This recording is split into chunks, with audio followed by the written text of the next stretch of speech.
Hey, welcome to 2 Cents episode 75, folks. It's December 11th, 2016. This is the live on Dr. Dollar Views news show we do here at dollarviews.net. I'm Brian Gillis. You can follow me on Twitter at Brian Gillis. It sounds easy to spell, but it's not. It's BRYONGILLIS. And also, Brian at dollarviews.net is where you can send me an email. You got a news tip, you got anything, you want to ask me how my week was.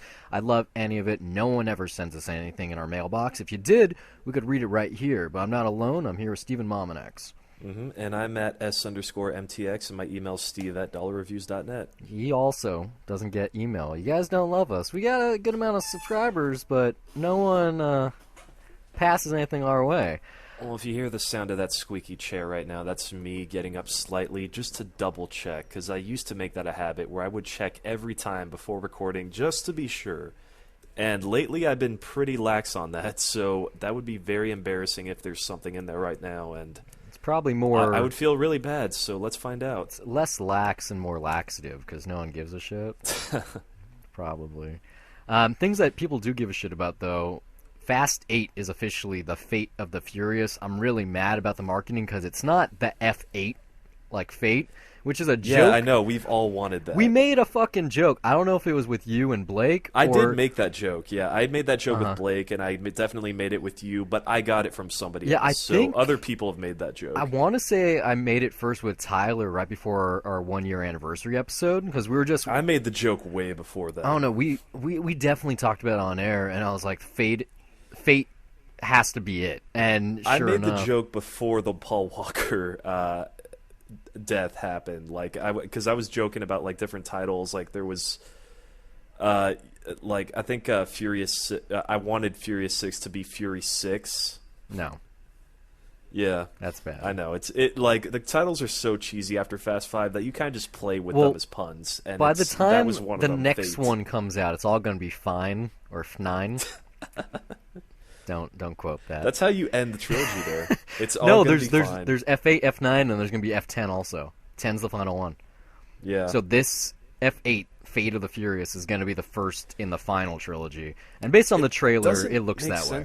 Yeah, so you told me not to watch it, but I think that title would make sense for the close of a trilogy. That doesn't sound like a good opener right there. Well, it's like the crazy thing. Am I alone in thinking that? It's like with the naming scheme now, it implies that the group, the family, is called the Furious. Like that's basically what the name implies. Mm-hmm. And we'll see. Maybe F. Gary Gray directs the next one too. But yeah, this trailer seems really good. I'm just as excited as I was before. But they give away so many things, so many action sequences, and it's not the only trailer this week that did that. Spider-Man Homecoming, same deal. They gave away so much, but the internet ate it up. And so much, in fact, that July 3rd, 2019 is when its sequel's coming out. Sony already parked that bad boy. And they moved the other Bad Boys. Bad Boys 4, which was opening that weekend, is opening a week earlier now. So Sony, they must really think they got a hit on their hands. I hope they do. It definitely had that John Hughes vibe that everyone said it would. But you know what's a good trailer though that came out that actually did a good job of just teasing people and not really giving them that much, and people are eating it up with excitement even though they know they're bound for disappointment. 50 Shades Darker. Transformers.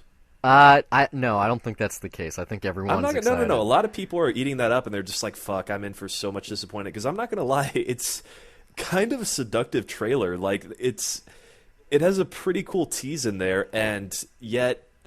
I don't know. Like, you know, a lot of people are going like, oh, this is going to be the one where Bay finally gets in. It's like, no, I think I could have fun with it, but I do think it's a pretty interesting trailer though. Like it definitely makes an impression. Far more like Spider-Man Homecoming. There's a lot more avid farts in there, and I'm just kind of like, well, I'm sorry. I'm tuning it out with some of the quick edits. Transformers. I remember that imagery. Like only one of these trailers has Anthony Hopkins doing a voiceover. Mm-hmm. So that alone is a lot of power. It's still, I mean that there is something to be said for Anthony Hopkins having a line like "Optimus Prime has left us," and you kind of take that seriously, even though it's pretty ridiculous. I mean that trailer though, I hate that trend in trailers where they take a popular song and Yeah, they It do has a very weird happy cover. lyrics, but it just kind of does like a darker cover of it. I'm really sick of that shit. Is it a Radiohead song? What was it in the It's what they used in fuck, what Transformers? is it? The Yeah Yeah Yeahs, I think. Yeah, Or, it was. no, that's not No, their name. The it's guys not that the did the AIS. Yeah Yeah Yeah song. Fuck, what is it? I can't remember. I saw the trailer once. You've probably seen it like Yeah, three Flaming times. Lips. Oh yeah, it's I saw it the twice. two scientists Actually, are yeah. racing for the cure of Yeah. all mankind. Both of us side by side. I mean, no, Pretty good trailer though. it's a beautiful looking trailer. I will say that. Like, I'm actually more excited for the fifth one than I was for the fourth one. It Dinosaurs. just, I mean, I don't know if I'll see it right away though. Fucking like, liar! I'm You'll still, see it opening day at midnight. Yeah, you Don't keep even saying lie. that, but No, yeah, I've been saying that about Star Wars. You You're know what? I definitely did tweet seeing that. Transformers. I did tweet that I would say, like, you know what, 4K laser, that's probably what it was made for, because they even have the aspect ratio switches in the trailer, which, you know, that's what the fourth one did constantly if you see that in IMAX or if you get the 3D Blu-ray. But the fact that they did that in the trailer, I actually appreciated that, because you can try to figure out which camera they're using, and it's really just for that movie, for something that's just that excessive and kinetic. I think it's kind of fitting, even though it might be disorienting for a lot of people. Well, if you guys can't tell by now, what we mostly talk about Dollar Reviews is movies, but that's not the only thing that we give our 2 cents on. And here's the rest of the teasers. Those were the trailers, and we're going to start with China. This isn't movie related. This is video games. We're going to move down the line, giving you a better idea of what we talk about. So this is really cool. One of the bigger things in gaming in the last couple of years has been RNG loot boxes. If you don't know what these are, basically you're playing the game after you get so much experience, or you can just buy the box by itself. It's usually $1 a box. You can open it, and it's for lots of games: Overwatch, Rocket League, Counter-Strike Go, not World of Warcraft, but League of Legends, Hearthstone, where they already suck you into playing enough, but then they have these boxes where it's like, ooh, I can finally get what I want. In terms of Hearthstone, it's a pack of cards. Okay, so in China, what they're going to be doing is forcing video game publishers to disclose the odds of winning the prizes in these boxes. This is going to go into effect sometime soon, hopefully in the next couple of months. That's cool for the Middle Kingdom. What I'm actually excited about is on the website where they publish these, the rest of the world should be having access to it too. So it could kind of change just the whole dynamic for the way this works. Because Call of Duty, literally any big video game franchise does this now. It's microtransactions. It's like how they keep people invested. It's not exactly DLC. It's like pay to win in some aspects. What people are hesitant online, though, about, I think I read this on Kotaku, was that it could, obviously influence the Chinese market, but they could publish those numbers, and that could be true at the time, and then they could just change it. They could lie to us. And then again, they could find some kind of way to not disclose the information to American audiences. Or it's not even just America, it's a global audience for these games. So whenever these come out, I hope it's in the next couple of months, it could change things, just everything. Because in terms of Overwatch, for instance, or the new Call of Duty, it's like, oh, I really want this specific gun or this specific costume for my hero, and you keep trying, you don't do it, and then some people, actually shuck out 5, 10, 15, 20. I've seen Call of Duty videos where the guys drop $100 on boxes just to try to get the special weapon or the special whatever. They don't even get it? Yeah, and sometimes they don't even get it.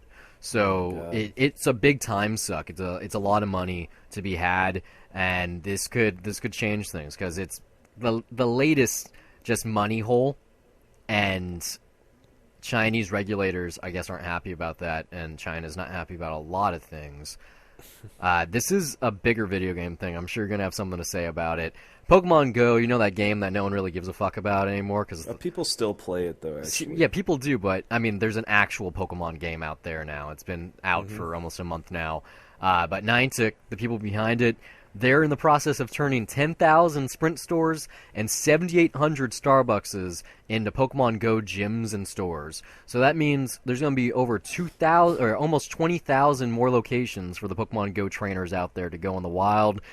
These Sprint stores and Starbucks are going to offer charging stations, and in terms of Starbucks, special themed drinks so they can keep the app alive. They already exist. Yeah, I'm sure they do. Yeah. Yeah. Are they stupid? What is it? Doesn't even have coffee in it?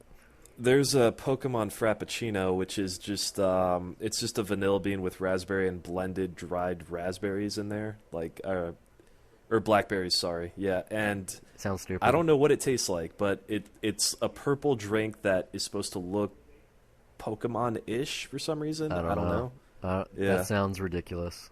It. yeah, I understand why, when that app came out, people were fucking crazy about it, running across traffic, finding dead bodies. We reported on it for yeah. like a whole week or two. I gotta say though, like the cool thing, like it's not as much of a phenomenon now, but there's still a bunch of people that have their weekly get-togethers, and they Oh, do that sure. on I weekends, mean, and it's really cool to see I that. guess that's kind of cool. It's an active thing. It's a reason to get out and Yeah, walk around. like But it's no longer the game that's the craze. It's just like, hey, let's hang out. This is what we'll do. We got an excuse to hang out, play this game for a little bit, and then we'll just shoot the shit for God knows however long. I don't. The point of this news item is that they're trying to keep it alive. They're trying to keep users active, and I just don't see that being a good possibility. I think it's kind of run its course. It was hip for a while. You said people still play it. I'm sure A they lot of do. people do, so I totally see the reason why. I think that what you said, 2,000 stores, right? No. 20,000 between Sprint and Starbucks. 20,000? Yeah. Oh, okay. Depending on the territory, I mean, I guess it really has to depend on where it's most popular. Yeah, you're in a 'cause college hip Pokemon town. is still, Yeah. yeah, but college or Pokemon is still a huge phenomenon that I could see it being a big deal in other places. I'm guessing not necessarily by you, or No, well, then again, you got other cooler games to worry that's about. But yeah, that's not like what I'm even not into saying, Pokemon though. Go, but I see the appeal. It's more so Pokemon Sun and Moon just came out. There's a legitimate Pokemon game out there. Like Uh-huh. Super Mario Run is going to come out very soon now. Like that's going to probably trump Pokemon Go. Even though it's not an active thing, it's not a social thing. Yeah, that's the thing. I think they're, even though they're both Pokemon related, they're both Nintendo, but it's still it's completely different in that sense. And like now it's just a game that people are used to, and they're more focused on the actual people that are in front of them while just, using this augmented reality based game. The other game you're talking about, like that's a game. Yeah. It's just I mean, come on, it's different, right? It's very different. Yeah. Pokemon Go is this AR hype train where everyone went, "Oh my God, this is going to change the way mixed reality works," and now It did really, and now sorta it's kind of normalized. it made at the this point. tech just bigger in the public eye in the same way that Snapchat filters do, and Facebook's getting that same thing, and just live streaming period is changing the way things work. But I don't know. I deleted the app so fast. Most of the people that I knew that were talking about it haven't brought it up since. Maybe it's because they know that I don't care. But it just, to me, seems, without this news item, obviously, that it came and went, and maybe it will be revitalized, like, oh, I don't know, when you can actually trade Pokemon with your friends, or when you can battle your But I friends, mean, like when there's I more think that- functionality.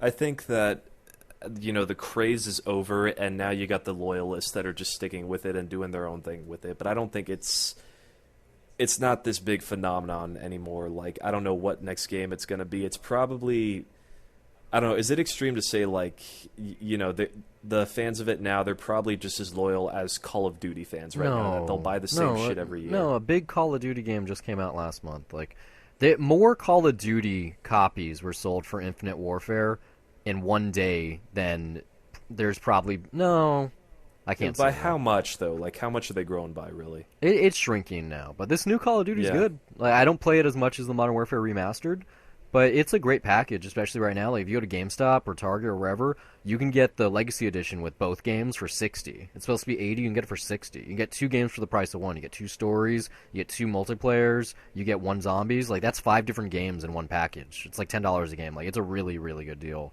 Let's see. The last Call of Duty game I played, I remember when it was called Call of Duty 4 Modern Warfare. Well, now it's Modern Warfare Remastered. It's the same game. It's the same campaign. It's the same multiplayer. It's the God, same yeah, guns. I It's love really, that game. It's really good. I don't know why I didn't continue playing No, it. it's really good, man. Like you Yeah. need to play this remastered version. It feels exactly the way you remembered it, except it's so pretty. Well, I need a PS4. That's what I need. Go somewhere, find someone that has one and play. I got one. When you visit for the Give holidays. me a deal on one. Yeah, I can't quite. Well, I can kind of do that. So We'll talking talk about that later then. talking about video games and moving on to movies. Will Ferrell, he's done a lot of sports games. I mean, a lot of sports movies. He's going to the Kicking and screaming. yeah, well, more than that, Kicking and Screaming, Blades Blades of of Glory, Yeah. Ricky Shit, what Bobby, else? Yeah, Fucking that's the big one. there's like one or two He did a others that baseball movie, didn't he? no, he has yet to do baseball. He did what's the HBO show with Kenny Powers? Eastbound and Yeah, Down. he's on Eastbound and He Down. produced that though, right? He Or did produced actually it, show yeah. up? But he shows up like once or twice. His name is Ashley Schaefer. He's a car dealer. Oh, he's in semi-pro. Oh, right. So what he's doing next is not actual sports; it's esports. Legendary is making a comedy. He's gonna be. This is gonna be so weird. Most esports stars like retire when they're 25. He's in his like mid 40s. I guess that's gonna be the joke somehow. He's like phenomenon that can do it. So this is Legendary, the people that are doing the Detective Pikachu movie. They also have a other Pokemon movie in development. This is Wanda, and it's gonna be a co-production with Gary Sanchez. So Will Ferrell's gonna be the guy behind it. I hope this is good, and even if it's bad, it's still going to be good because it's another Will Ferrell sports movie. Like I hope we get to a point where he's literally in every sport, and there's like a collection you can buy on like digital, the Will Ferrell sports comedies collection. All right, yeah, a sports comedy package. Sure, you can dream out that fantasy. We need baseball, and well, we kind of got baseball. We need football. Well, okay, yeah, sure. I'll be there with you, but my main thing, I'm always going to say it. Just make them good, or in this case, This should make be them good. funny. I mean, as far as I can remember, or as far as I can tell, there aren't any other esports movies out there, not even serious ones, and so it's a big thing. Aside from Need for Speed, well, no, that's not sports. No, though. that's EA games. that's a video game movie. I'm talking about esports. Yeah. Esports is electronic sports. fuck, It's competitive video gaming, and so ESPN, ESPN2, other sports channels, YouTube in particular, Twitch, they broadcast live gameplay. When I was at PlayStation Experience last week, I watched some of the Capcom Cup. That was watched by like 60,000 plus people. Like that was a really big event. That was one of the bigger esports events of the year. That wasn't League of Legends. COD championships were going on at the same time there. So there's a good amount of esports coverage, and I just didn't talk about it last week. But this is a huge market. I think that this movie, because it has a weird angle, because it's Will Ferrell as one of these competitors, that it could work. We talked about there's so many esports things going out there. Like I remember the CW had, I think it was Heroes of the Dorm coverage earlier this year or something like that. So it's getting a bigger not appeal, but it's getting a bigger footprint in the media, especially the mass media. And like I said, I think this is, as far as I recall, the first esports movie in development. And it's even better that it's a genre flick, that it's a comedy, it's a Will Ferrell comedy, that it's Gary Sanchez. That has a built-in market. So if they can tap into that, like say, for instance, the game that's featured, if they do like Will Ferrell DLC or something like that, like you can use him as an announcer. Like I'm spitballing Just here. make it funny. It should be That's- funny. Even yeah, his bad that's all I movies want. are marginally funny. Yeah, like what was it? Get Hard. Yeah. That was pretty funny. I skipped that one. I kind of forgot it, but I laughed. Yeah, like I'm saying, I'm sure it was funny. Even his worst movies, unless it's a drama like Everything Must Go, which you should just skip. I didn't see Semi Pro or Semi-Pro's funny. Love or Me the Sexy? other guys because people told me that they were terrible. No, the other guys is hilarious. Yeah, Other guys is I fantastic. know a couple people that'll disagree with you on that. Like, there's one friend that I got that, literally walked out of the only movie that they walked out of in their entire life. But then again, this is just someone that just really hates Will Ferrell. Yeah, why the fuck would they go pay money to see A Will lot Ferrell of in people. theater? Well, actually, no, they got it for free at that. Even point, still, but- how can you walk out of something you got for free? because it's not good. No, Other Guys was funny. In their eyes, it's not good. I laughed throughout that film. I believe you. I really like Will Ferrell, but I don't love all of his films, and I've turned some of them off, like Get Hard in particular. But no, Other Guys was before that flop happened, and that was when Mark Wahlberg was establishing himself as a comedic actor. If it wasn't for the Other Guys, Transformers 4 and 5 wouldn't exist with him in it, for sure. That's when it was you mean Pain and Gain. No, Pain and Gain too. Pain and Gain's the reason he's in Transformers. Maybe, but Pain and Gain probably wouldn't exist with the Other Guys. Like, he really showed off You his sure about comedic that? chops. Yeah. Up until Other Guys, I can't pick a comedy that he was in. I mean, Pain and Gain is funny, but it's also pretty serious and it's absurd. Like, it's not the same grounds of comedy at all. Check out the Other Guys. I think you'll like it. Like, it's not. Yeah. It's an Adam McKay movie. Yeah, I know, but I don't know. Something about that trailer rubbed me the wrong way. Like, the thing with The Rock and Samuel L. Jackson, like that, I laughed at in the trailer. Watch. And watch then it. I don't know. Like, I don't know if I find Will Ferrell that funny anymore. No, To be honest. there's this like flashback that happens I'm not going to say anything about it. It's one of the funniest things I've ever seen. Debt to Cinema, maybe. No, that's not Death. Oh, maybe. Eventually. It's just the ending. If it isn't a worthy Debt to Cinema, then it's not worth seeing. It's better than Cop Out, okay? It's a similar kind of movie, but much better. See, and Cop Out really isn't that good. No, I'm saying much better, though. Like, all right, I'll take your word for it, but I don't know by how much. Like, Cop Out at least has Sean William Scott. yeah, you got Eva Mendes, though, in this one. So, oh, man. That's okay, Will Ferrell's yeah, wife. Just saying. You pitched it a little bit then. Yeah. Just saying. Okay, so jumping back to the news items, we're talking about movies now.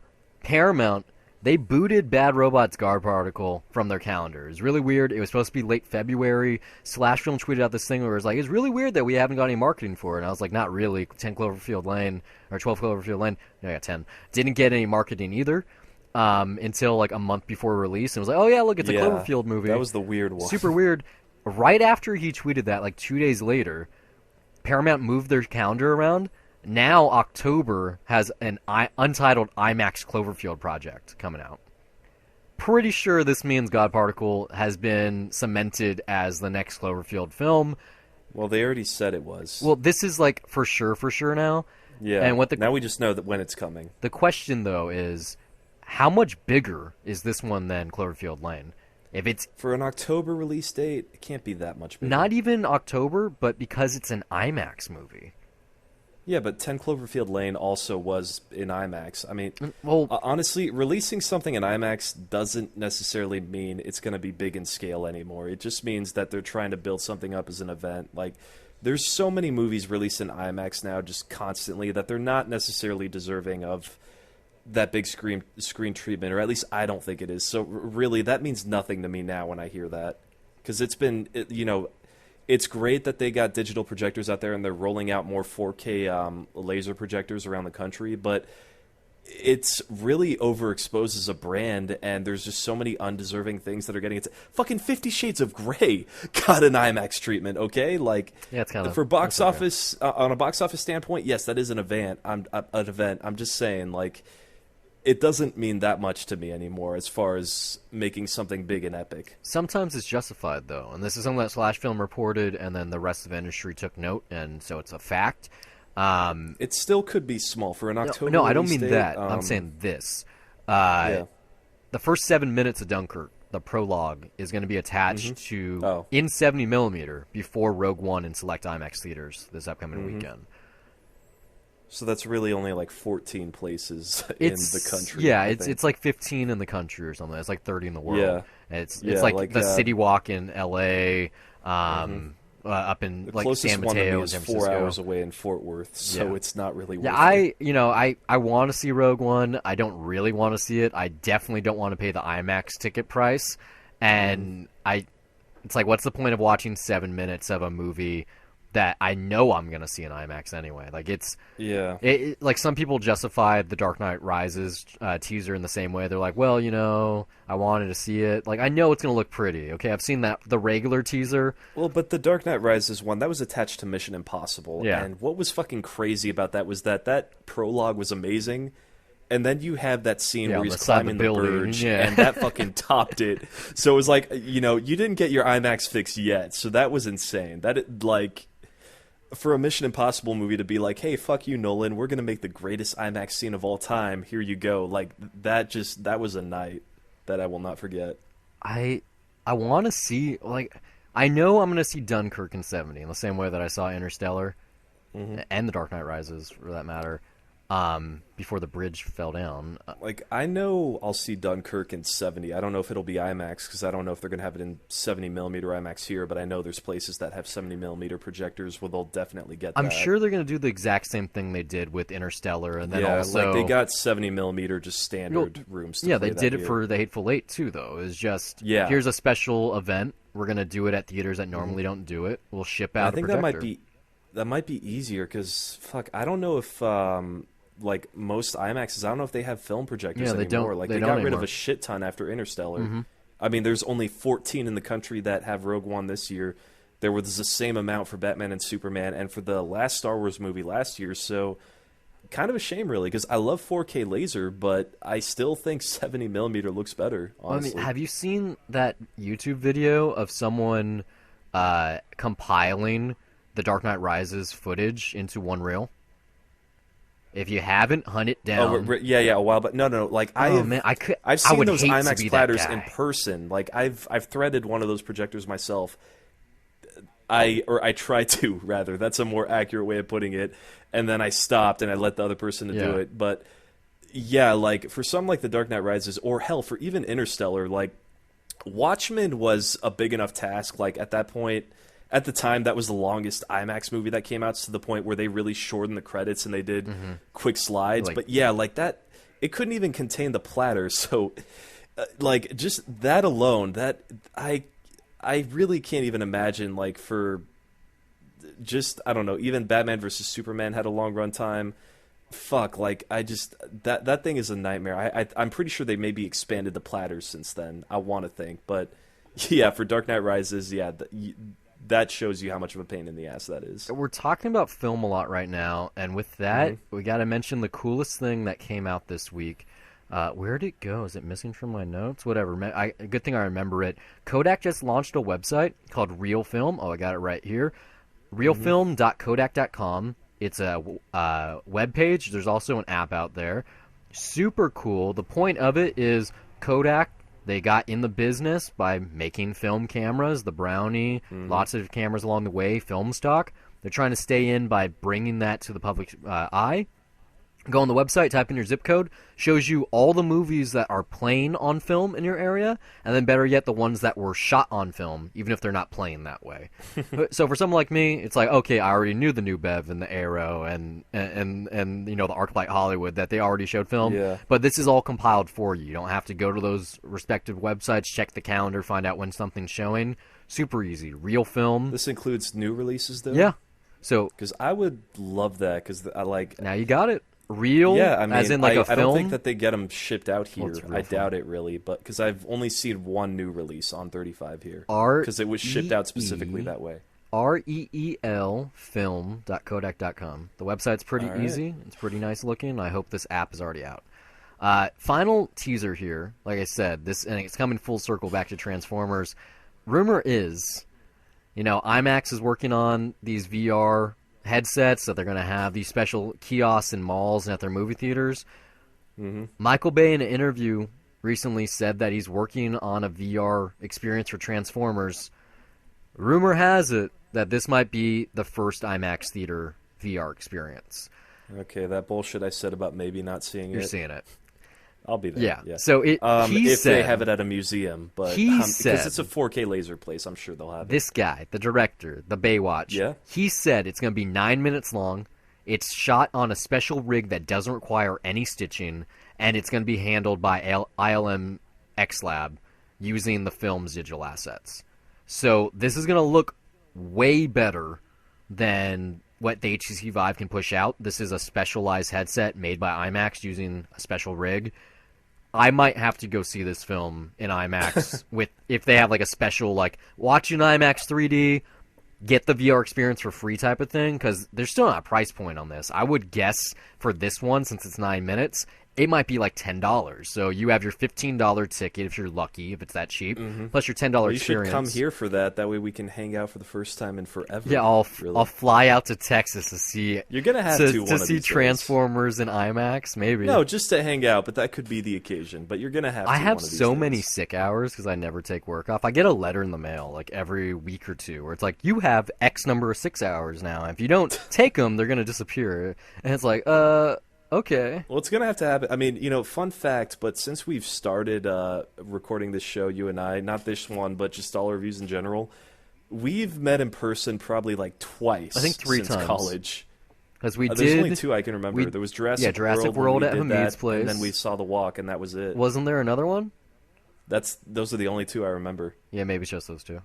Yeah, the walk, that was a fun night. It was an Got interesting got day. a story of a car breaking Yeah. down. So yeah, that's very memorable, right? Yeah, the there. car breaking down in the theater and Blake Yeah, freaking and luckily, out. I still had resources to help us out from Yeah, that. we got real lucky. The Yeah. gods were on our side. So now that we've teased what the show is, stay listening for a little bit longer. We're going to tell you why our 2 cents matters. This is Penny Thoughts. We're going to pimp ourselves out, and then we're going to get to the headlines and stuff that really, truly, actually happened this week. So Penny Thoughts, it's like it is. It's Penny for your thoughts. What'd you check out this week, Steve? What are your 3 things? Well, let me just apologize for not checking out something, because last week I teased that I was going to go to Barton Creek Square and You didn't do Assassin's Creed? Assassin's Creed VR. It was raining really hard here. Uh-huh. That's my excuse, which sounds like a pussy move, but no, like when it rains, when it pours here, it really pours. So no, I didn't end up doing that. But yeah, I caught some new stuff. Today I saw Nocturnal Animals. Yeah, I want to actually. see that. Even though A yeah, Serious and Man wasn't the best thing I've ever seen. I didn't see that one. So this is the first Tom Ford flick I saw. The second one, which, yeah, I mean, the guy... he's a fashion He designer. has a designer career. Yeah. He was also born in Austin, Texas, apparently. I'm seeing that on the Wikipedia page. Jay-Z made a song about him. Yeah. Yeah, no, a very successful career. I don't want to say anything about this movie, though, other than it's a really good thriller, and it's not a mindfuck. It is...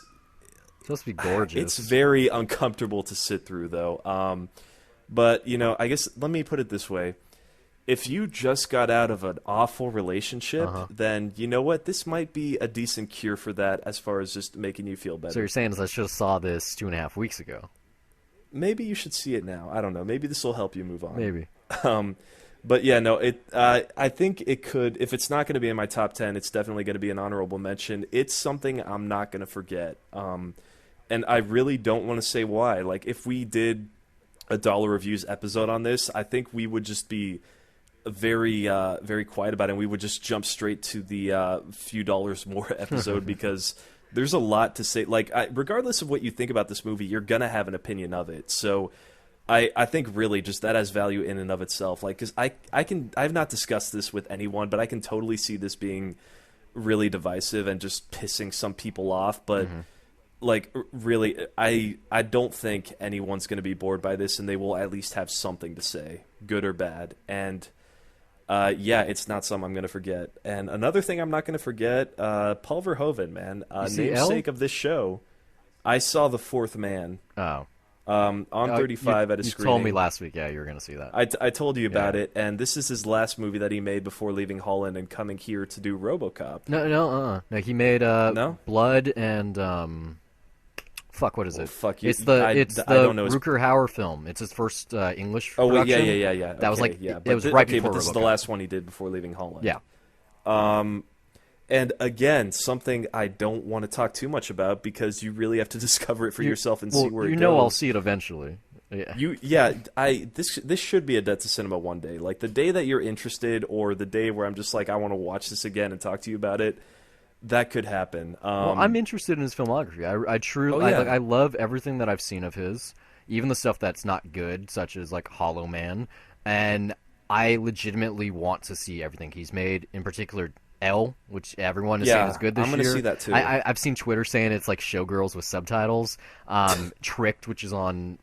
Speaking of Showgirls, I saw the trailer for Showgirls before this movie, and they played it on 35, because this was a 35 screening. So, you know, it's Verhoeven themed. They usually have one old school trailer that ties in somehow to whatever they're showing, and that was just kind of fun to see. Just seeing tit. Well, it was a trailer, so there's probably no tit. Yeah, it was a trailer. It was a Green Band trailer. Yeah. But just the way that they marketed that movie, I'm still like... Do you love nudity? How about dancing? How about nudity while dancing? Seeing that, it's like, how did this movie tank? Because if I was the age that I was now, I totally would have seen that. Just for the sake... trailer. For the sake you marketed it perfectly. Of naked bodies on a big screen. Why not? There's just enough for a Green Band trailer. It teases you perfectly for that. So, like, it's Elizabeth Berkley. It's got the perfect tagline. Why would it not do well? Anyone that was watching Saved by the Bell, once they heard about Showgirls, must have went, man, I'm going to be there opening weekend. I got to see what her tits look like. Like, I can't imagine one person passing up that opportunity, but it tanked real hard. Well, then again, do you think it's more negative reviews that probably did that? It was probably every critic going, this is the worst movie so well, of all time. It was really well marketed, man. Like, just looking at the trailer, I'm like, fuck yeah, I want to watch this again right now, actually. But No, The Fourth Man, which I guess the best way to sum it up, it's kind of Verhoeven's Hitchcock flick. So I Or should watch The Third Man and then I should watch The Fourth Man same night. well, they're very different movies. Like, you know what? I this is the way that the And movie was introduced at the I'll screening, skip where one. they kind of I'll go straight to The Sixth Man with Marlon Wayans. you can go straight to The Fourth Man. The Third Man's totally No, different. Third Man, but- Fourth Man, then Sixth Man. I'll do the basketball All movie. right, yeah. Well, I'm not going to tell you who the Fourth Man is, but I mean, yeah, this is a thriller where just don't read anything about it. Just watch it, see how it unravels, and it's totally worth it.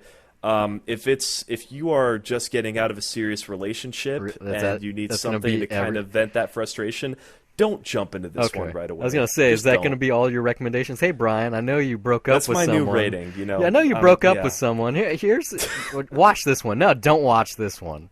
Yeah, that's my new rating, I Your new guess. rating. But yeah, what's interesting though, just how they started the screening, because there's always words that are being said to kind of build it up for you, and I got to pass the word along. But yeah, this movie is pretty gay. What? Yeah, I mean, no, like what's interesting though is like, because this is a movie that came out in the I think it was 83 or 84. But it is about a bisexual character, which is rare, and you don't see that in movies that often. But I mean, yeah, like for a European movie, that's not exactly unnatural, but they kind of made a joke where it's like, hey, let's bring this guy Verhoeven over here, and he could make great Hollywood movies. Just tune down the gay a little bit. He didn't. So I though. mean, yeah, it's not exactly queer cinema, but that is a very interesting aspect of it that I did not expect to see, and I actually, I found it very welcoming just to see that in a thriller, the way it ties in to have a character that is bi. Which you can make all your jokes about Dutch people being weird and not claiming any European ties to any specific culture here, but yeah, there is sort of that reputation. It might be worldwide, I don't know, but yeah, just something that I guess like it really did make it seem more interesting right away, because that's just not something that you see out of a thriller.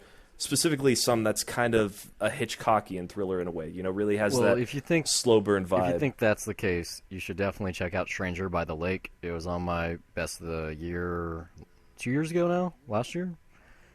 Is it a foreign film? Yeah, What country? It's French. I think what I think my Letterboxd review is this is what a uncut Hitchcock movie would be like. I believe it's a gay joke because they're uncircumcised in the movie. Well, I might have to see it then. But yeah, and I guess the other screening I was at real quick was Willard, which I know you saw and the remake, right? yeah, which you know what? Again, I guess part of the reason why it tanked, and this is how they started out the screening, was that in 2003 they were into franchise sequels and torture porn. They weren't really into the slow burn, almost Hitchcock-esque thrillers that took their time to build stuff. But yeah, I had fun with this one. That Crispin Glover has not It tanked because really of been a lead it's in Crispin Glover. that many movies. You Yeah. don't put him in the lead of something. Like, even though he's a creepy guy. But this movie is better for it. Yeah, I mean, R. Lee he's a Ermey totally as the antagonist. Yeah, he's a like, totally it's- creepy guy, and you could buy him leading a rat army. Sure. Yeah, but it's a fun movie, and if you are just getting out of a serious relationship, Shut up! Oh my god. I think that maybe you should befriend some rats. You talk about And this girl maybe more than your life me will now. go perfect. For sure. I'm just trying to find a way to tie in the. I ring. hope Like, she's I doubt listening. I hope she's I out there doubt- listening to this episode and is like, okay, Brian No, is clearly I- over it by now, but this Steve I think guy that isn't. pitch is justified for Nocturnal Animals and The Fourth Man. And Willard, that's just me joking. I doubt I can continue this shit next week. And then, yeah, other than that, just watching Bond films and some Christmas stuff. But yeah, those are the three new ones I saw. Well, since you finished with a weird beast, I'll begin with a fantastic one. I caught Fantastic Beasts and Where to Find Them in 3D. I was in the front row, not like in the nose, no, not nosebleed, Ouch. not front row, but like the first real row. And it was awesome. I Okay. loved the seat. I was dead center. It only sucked in the very beginning because there's like some really like close up like newspaper footage type shit.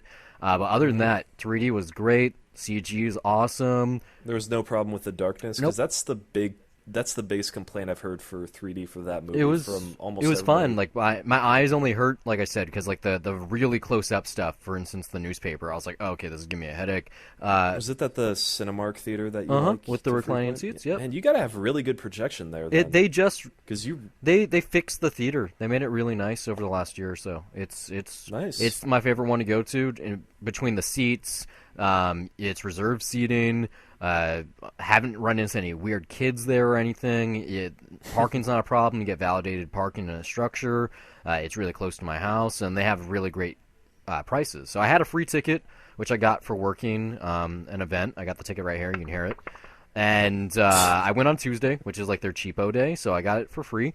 And even though I got it for free, I really enjoyed it. I remember you told me like, oh yeah, David Yates, he doesn't make fun movies. Like his Harry Potter stuff is super serious. Well, that's just my that's how I feel about them. A lot of people love them, so I haven't seen don't. the final 3 Harry Potter movies, and this kind of made me want to. I really enjoyed it. I was curious to see what he would do with Hogwarts.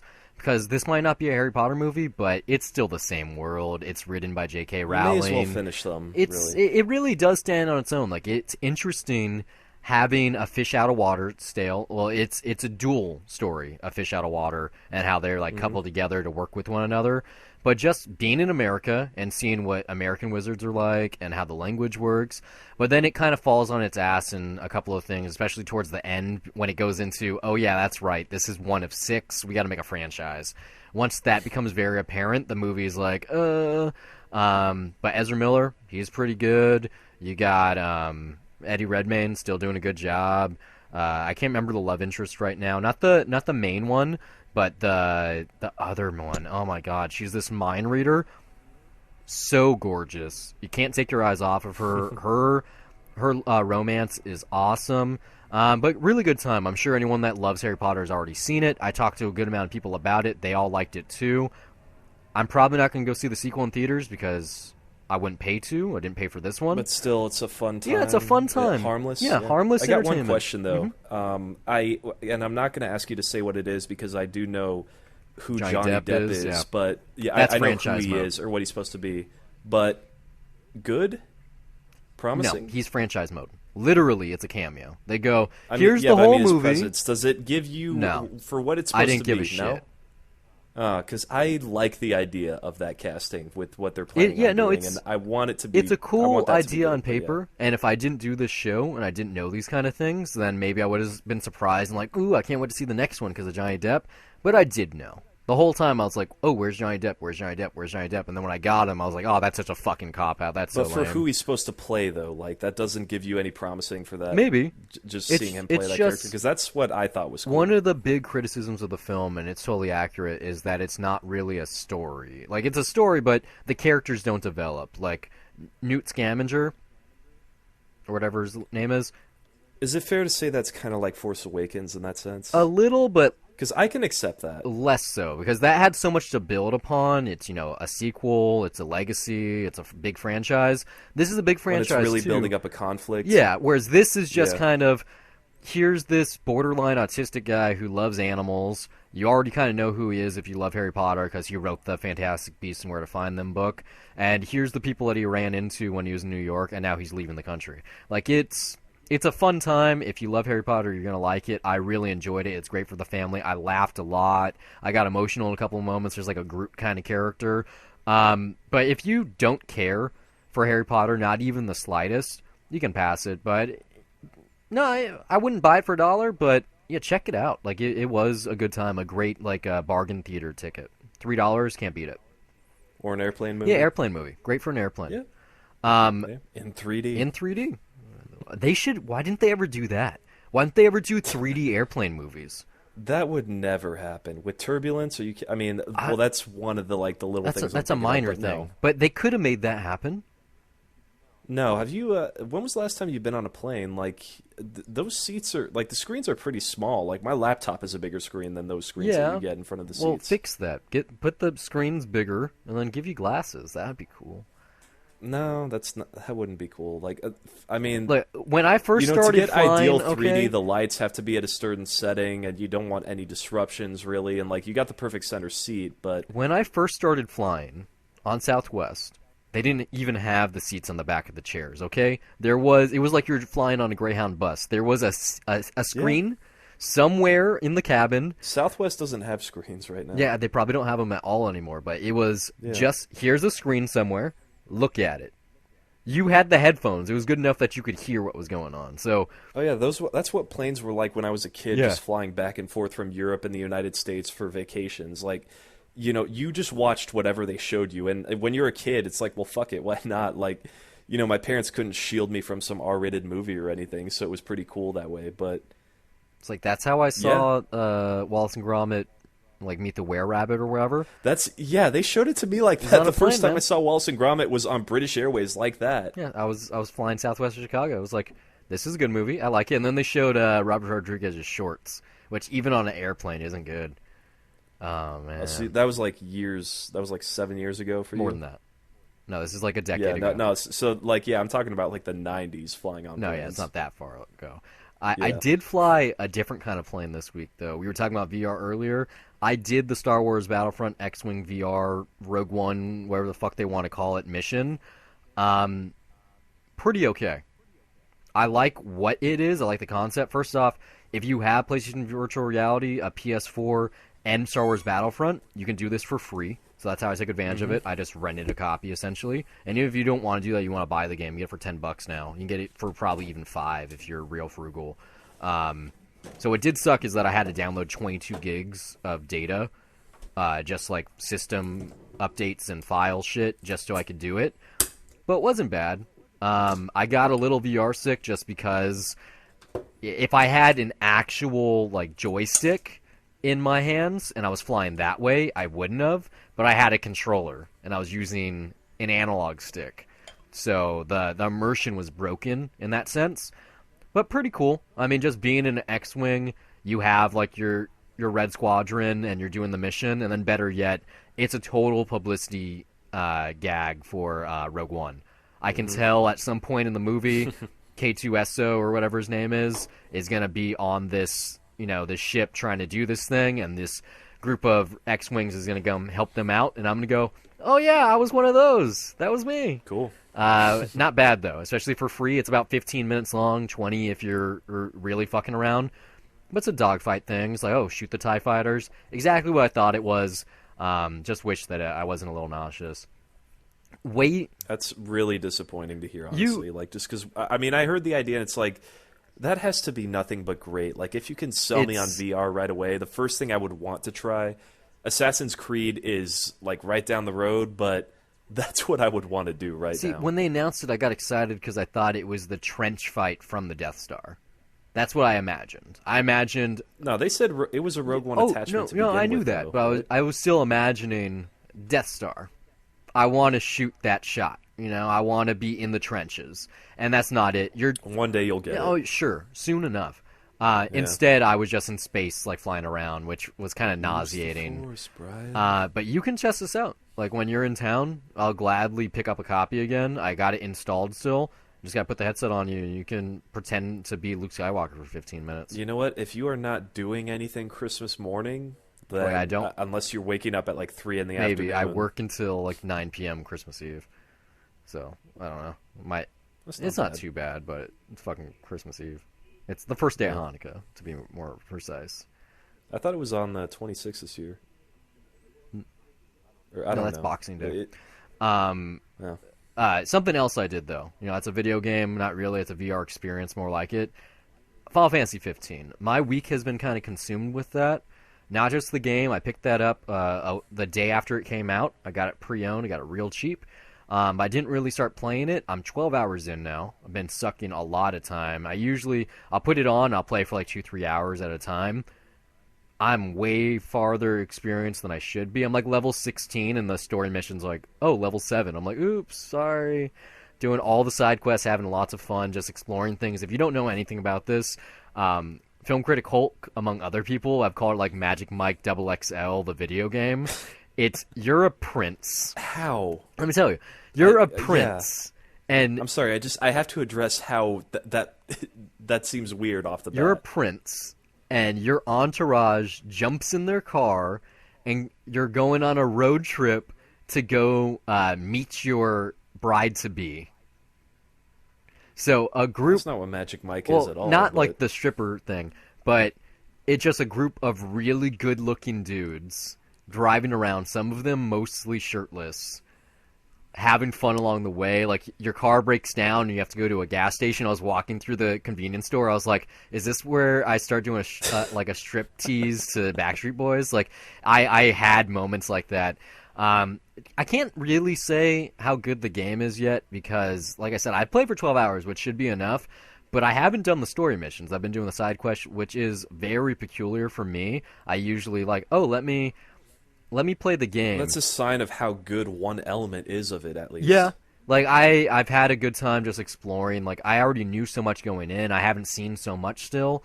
But really pretty. It's easy to get lost in it. There's a lot to do, just exploration. You can hoof it, you can walk around, you can drive your car, you can have your like chauffeur Ignis drive for you. I've painted my car 2 or 3 times, like scavenging the land for food, killing animals, getting that meat, and then cooking it. The photos, like how fishing works. Probably the coolest thing that's happened so far. I was visiting this like seaside town to go like jump on a boat, and the boat thing didn't work. Whatever. So I meet this cat, and this cat's really hungry. So the game had me go fish. I grabbed the fish and I was going to feed it to the cat, but the cat was like super finicky. It wanted me to cook it, so I had to go talk to a chef. The chef cooked the fish. Then I took that fish and I brought it to the cat, and then it ate it, and then it was like my best friend for like 20 minutes and then disappeared. And I was like, okay, the game was worth buying because I'm friends with the cat. the cat mission. The thing about Final Fantasy 15 though is that first off, it was in development for about 10 years. It changed names, it changed systems, it changed directors throughout its process. Like this never happens, not even in gaming. Something doesn't stay in development for this long. And so with that, they changed a lot of things, and part of that was how the story works. And matter of fact, up until this point in the game, like I said, I'm 12 hours in. Like if I was playing linearly, I'd probably be about 4. There really hasn't been any story at all. And the reason they did this is that there's like a family of Final Fantasy 15 tie-ins. The first of which is Kingsglaive, Final Fantasy 15, which is a full-on like photorealistic CG movie, which is really, really pretty. Like if you've seen Advent Children or Spirits Within, even prettier than that. Like this is next level pretty. Like some of the lip sync doesn't work because this is a Japanese animation studio, so it was originally with Japanese voice actors, and they had to change that during localization. But so goddamn pretty. The voice cast is pretty good too. You got Aaron Paul, Sean Bean, and Lena Headey, so 2 people from Game of Thrones. It's kind of fucked up though. I'm just gonna ruin this. I don't like doing spoilers. Even Sean Bean dies in this, and it's a video game movie. Oh god. Yeah, he can't catch a break. That's so sad. Is that really it? Like at this point, I mean, has he not just embraced that? You think, where he's just kind of like, "Am I going to die?" I don't. Do He it. probably hates it. Maybe he just loves to see himself die at this point. I don't think so. I mean, no, honestly, if I were an actor, I would love to see myself get killed at least once. Yeah, but imagine every time you're in a movie or TV show or video game, you die. Maybe he loves it. He can't love it. That means that he's never he gonna. Did a TV. He's a high-profile actor that did a TV show for 1 season, probably because he was going to die. Like, can you imagine Sean Bean just working continuously That on would be TV awesome. now at the level that he's at? Yeah. Like, I thought it would have been cool too, and I did not expect it. I was thinking, holy shit, Sean Bean's in a TV show. I'll watch it. And I was actually really devastated. Spoilers for Game of Thrones season 1 when he died. Not only because that was really well set up, but I really just did not expect that to happen. Yeah, it was because that was a major character at that point. It was that was when you first realized on that show, like, oh, anyone can fucking die. Let me keep watching. Let me see who's gonna die next. Well, that's why I stopped watching, because I'm just like, why should I invest in something where I just don't? Because that's life, man. Life isn't clear cut and easy where only the good things happen. Like it's a great metaphor for the world we live in. Yeah, it's true, but like, why should I invest in something that I have no faith in? Because it's great entertainment. I guess that's where I'm getting at. It's still great entertainment. It is. No, like, it's a really well-made show. The incentive for me to keep watching has kind of died down. But maybe, like, you know, it's tougher now because I don't have things like summer vacation anymore because I'm not in school anymore. But if I get something like that, then I'll be motivated to binge, because that's usually when I would binge on shows. Like that's why I just don't watch them that much anymore. As weird as it is, those two things aren't the full story. There's also an anime called Brotherhood, which you also kind of have to watch, and that's on YouTube for free. It's like 15-minute episodes, so I binged that real fast. But literally, if you don't watch the movie, you're going to be completely lost on a lot of the story. And then the anime is a ton of backstory for your characters that make up your entourage. Like, it's the weirdest thing. So I've done all three now, and now I can finally do it. But so far, yeah, I'm really loving the game. Really easy to just get lost into it. It's not typically the kind of game that I'm a fan of because it's single player only. All you do is walk around and like talk to people and do missions. Like it's been quite some time that I've really enjoyed a game of this nature. And it's just like a real interesting way to distract myself lately. It's like, well, movies, I can keep on doing stuff. But like in this game, it's like, oh, I have to go here. Let me tell my drivers to take me there. And then it literally, you're driving there in real time. And so it's, oh, I can take my phone out. I can read Twitter for like a minute. It's like, oh, we made it? Okay, let me get off my phone now. And your characters are doing the same thing in the car. Like one guy's reading, one guy's taking pictures. Real fun, though. If you guys are fans of Final Fantasy, I highly doubt you're going to dislike this one. Just, yeah, check out Kingsglaive, watch Brotherhood, and if you're upset that I told you Sean Bean's character died, number one, he dies real fast in the game too. So yeah, well, I mean, don't honestly, if I noticed it, that'd be my first thought. Is like, oh, is he going to die here? Like it's it doesn't look like Sean Bean. A viewer's defense it's just mechanism. His voice. Well, yeah, but you hear his voice or you see the name in the credits. It's like, oh, is he going to die in this one or is he going to live? And like it's just one of those things where it's like, if he lives, I'm just going to give this like an extra rating just for the sake of it. Yeah. Another day. What has he lived in? I don't know. I'm you should make that list. The Sean Bean media that he has survived. I'm sure there's one or two things out there. There has to be. Okay, National Treasure, he didn't die. He was just arrested. He basically died. No, he was just arrested. He went to jail. He probably died in prison. But that's a Disney movie, so of course they weren't. His bandits died for sure. Like one of the guys that got trapped in the caves at the end had to die. Holy crap! You want to hear something pretty amazing? Oh, Sean Bean lived in The Martian, by the way. He was in The Martian? But he's 57 years old. He was in The Martian? Yeah, he was. I don't even remember that. Remember, he was one of the guys on Earth. Don't even remember that. Wow. Really? Saw it over a year ago now. I mean, he didn't have much screen time. All I remember about that movie... He was in Pixels? I don't remember. He lived in Jupiter Ascending, right? Or did he die? He lives in Jupiter Ascending. Yeah. They set up the sequel with him in it. He's in Pixels?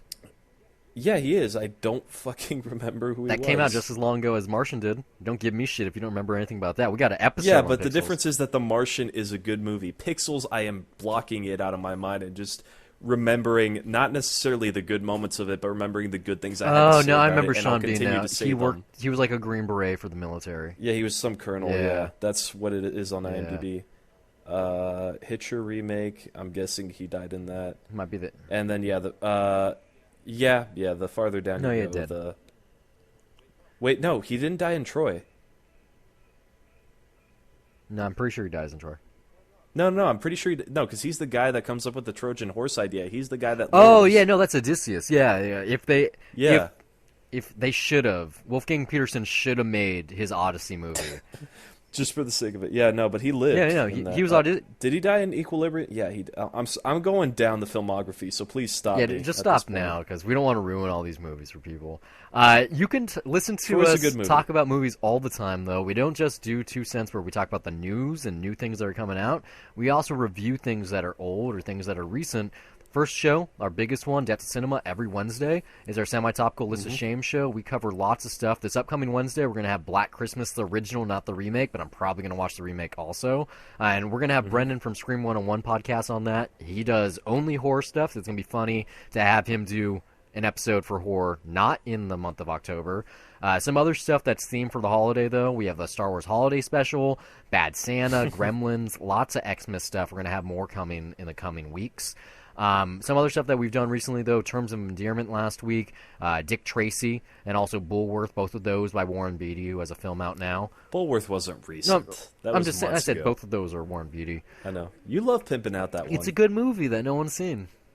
I got to see that. Well, you like the episode, too. Like, I got to listen to that again, because I don't know. There was a period where I felt I was just lacking, so maybe it is a good No, episode for I've all I listened to that know. episode like 2 or 3 times. It's a pretty good Yeah, conversation, and it's more so not.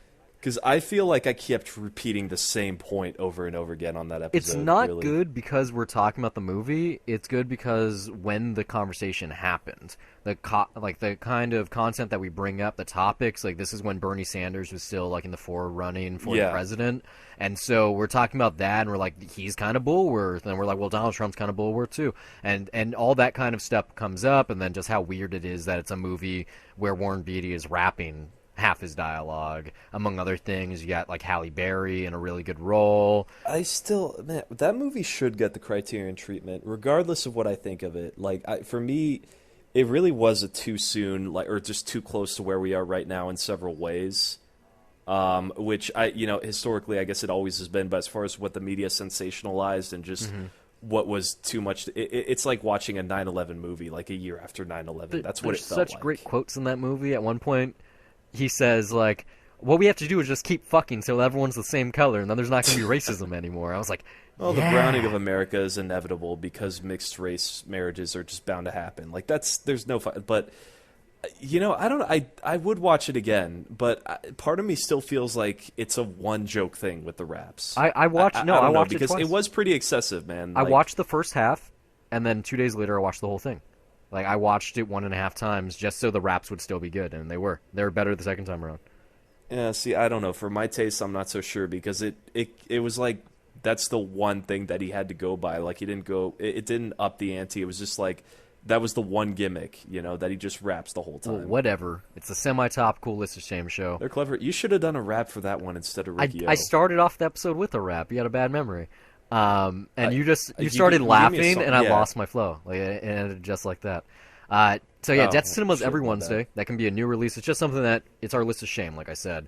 Our other show is All Our Views. It's the namesake for the website. It's the thing that we do the least, though, if that makes sense. And it's spoiler-free reviews without recaps for recent releases. So we mostly do the big blockbuster stuff because that's the stuff that we inherently want to watch in theaters anyway. So we did Doctor Strange. Not this summer. Or I'm sorry, not this winter. Well, not winter, but we did Doctor Strange, Batman vs Superman, Deadpool, Daredevil season 2 on you Netflix. did Batman versus Superman with someone Well, else. you were on by that. the We way. did 3 episodes for that. We did Suicide Squad. That's We also right. got Swiss Army Man, Aloha, Tomorrowland, lots of old stuff, and then we're talking about Magic Mike XXL. We got one for that too, and it is our most popular episode by a country mile. Lots of content that we put out there, always at least 2 episodes a week. And if you'd like to contribute, if you'd like to help us stay alive, because we do this for free just for your love, you can go to patreon.com/dollarviews. For even just $1 a month, it would really mean a lot because one person doesn't seem like many, but if it's you and someone else it could be 5 people. $5 is enough to go catch a matinee at a theater. You multiply that by 2, both Steve and I can see it. We can review something new for you guys. And it's even easier if it's Dead to Cinema because $1 is a rental sometimes. Like right now, I think Hunt for the Wilder People is only $1 on Amazon. So I might watch that. Really? Yeah. Super Nice. cheap. I really want to see that. Yeah, it's a fun movie. Oh, yeah, you did watch that. I forgot.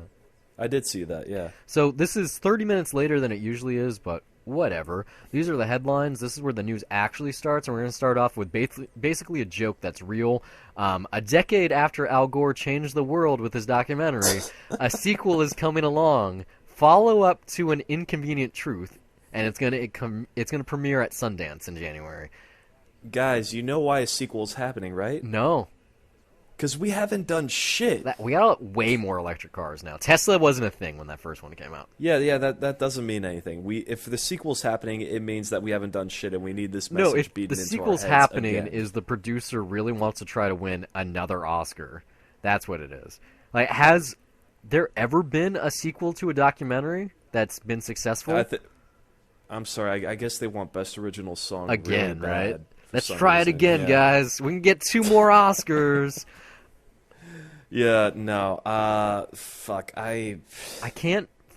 Yeah, I wanted to name the guy. What's the name? The Indian guy that's a hardcore Republican that keeps putting his stuff out. But then again, he's never got an Oscar nomination because everyone in Hollywood hates him. I can't believe this is a thing. Like, I understand why it's necessary. It's like, oh yeah, maybe you saw the movie the first time, you guys didn't change anything, whatever. I'm fatter now. You want to see Well, me on that's the camera. only reason I can imagine, No, really. it's Like, to make if you're money. gonna. Well, Leo also put out a climate change Yeah, I saw documentary. that He put shit. it out on YouTube. By the I way. saw You that. watched Yeah, it? I saw that documentary when it came out. Like or maybe it's not the one that he made, but he No, narrated no, one. it's recent. Okay, well, this was No, no, the 11th hour. Yeah. I saw that in theaters. You want to know why I saw that? no, Because I was young enough to think like I should see more documentaries, and I No. saw the trailer for that thing, and it had a Linkin Park song in there. Because I was stupid enough to think, oh, hey, it'll be cool enough, and I was not paying attention to the damn thing at all whatsoever. I saw March of the Penguins in theaters. but I saw it. Yeah. I saw Fahrenheit 9/11, and Oh man, I remember technically that one. I saw. It was funny. Technically, I saw not Helvetica, but the one after that, the one about cities. Technically, I saw that, and maybe like one other one. It just is a weird idea to even see a documentary in theaters. Just because. Depending, it really depends on the documentary now. Like, there's, Exit Through the Gift Shop. That's a movie I will never That's forget. not a And documentary. I did see that in theaters. Fuck that movie. That's totally faked. There's no way I around don't care. it. It's still, there is still some truth in A there. little Like, bit. I mean, because you have real footage being Oh, put yeah, together the in there, whole but thing's it's just, real footage. Just it does put into question though, like not a what the question. narrative is. Like, yeah, it is an interesting conversation in that movie anyway. But hell, even Tickled this year, like. If we're going by ratings, like that would be the best movie I saw this year. Like that's probably the best viewing experience I had this year. It's not going to be in my top 10 because I exclude documentaries for just that reason of like it's really tough to admire it as fiction. But holy shit, that you got to see Tickled. no, probably. Really I have to imagine before the year is done. If you don't want to go by my rule, that's just my. Wasn't it an personal HBO rule. film? I think so. It might have been Red Letter. I'm not sure. I'll find it somehow. I think the Weinstein Company put it out. I though. know it will be on streaming. Pretty Yeah. confident. Almost every big I documentary. mean, hell, like streaming. even Citizen 4. I did see Citizen 4 in Yeah, theaters. I saw that one on actually. HBO. Anytime there's a huge documentary that everyone loves or gets critical acclaim, it ends up on streaming somehow between Amazon, Netflix, and HBO. So I'm sure I'll see Tickled sometime soon.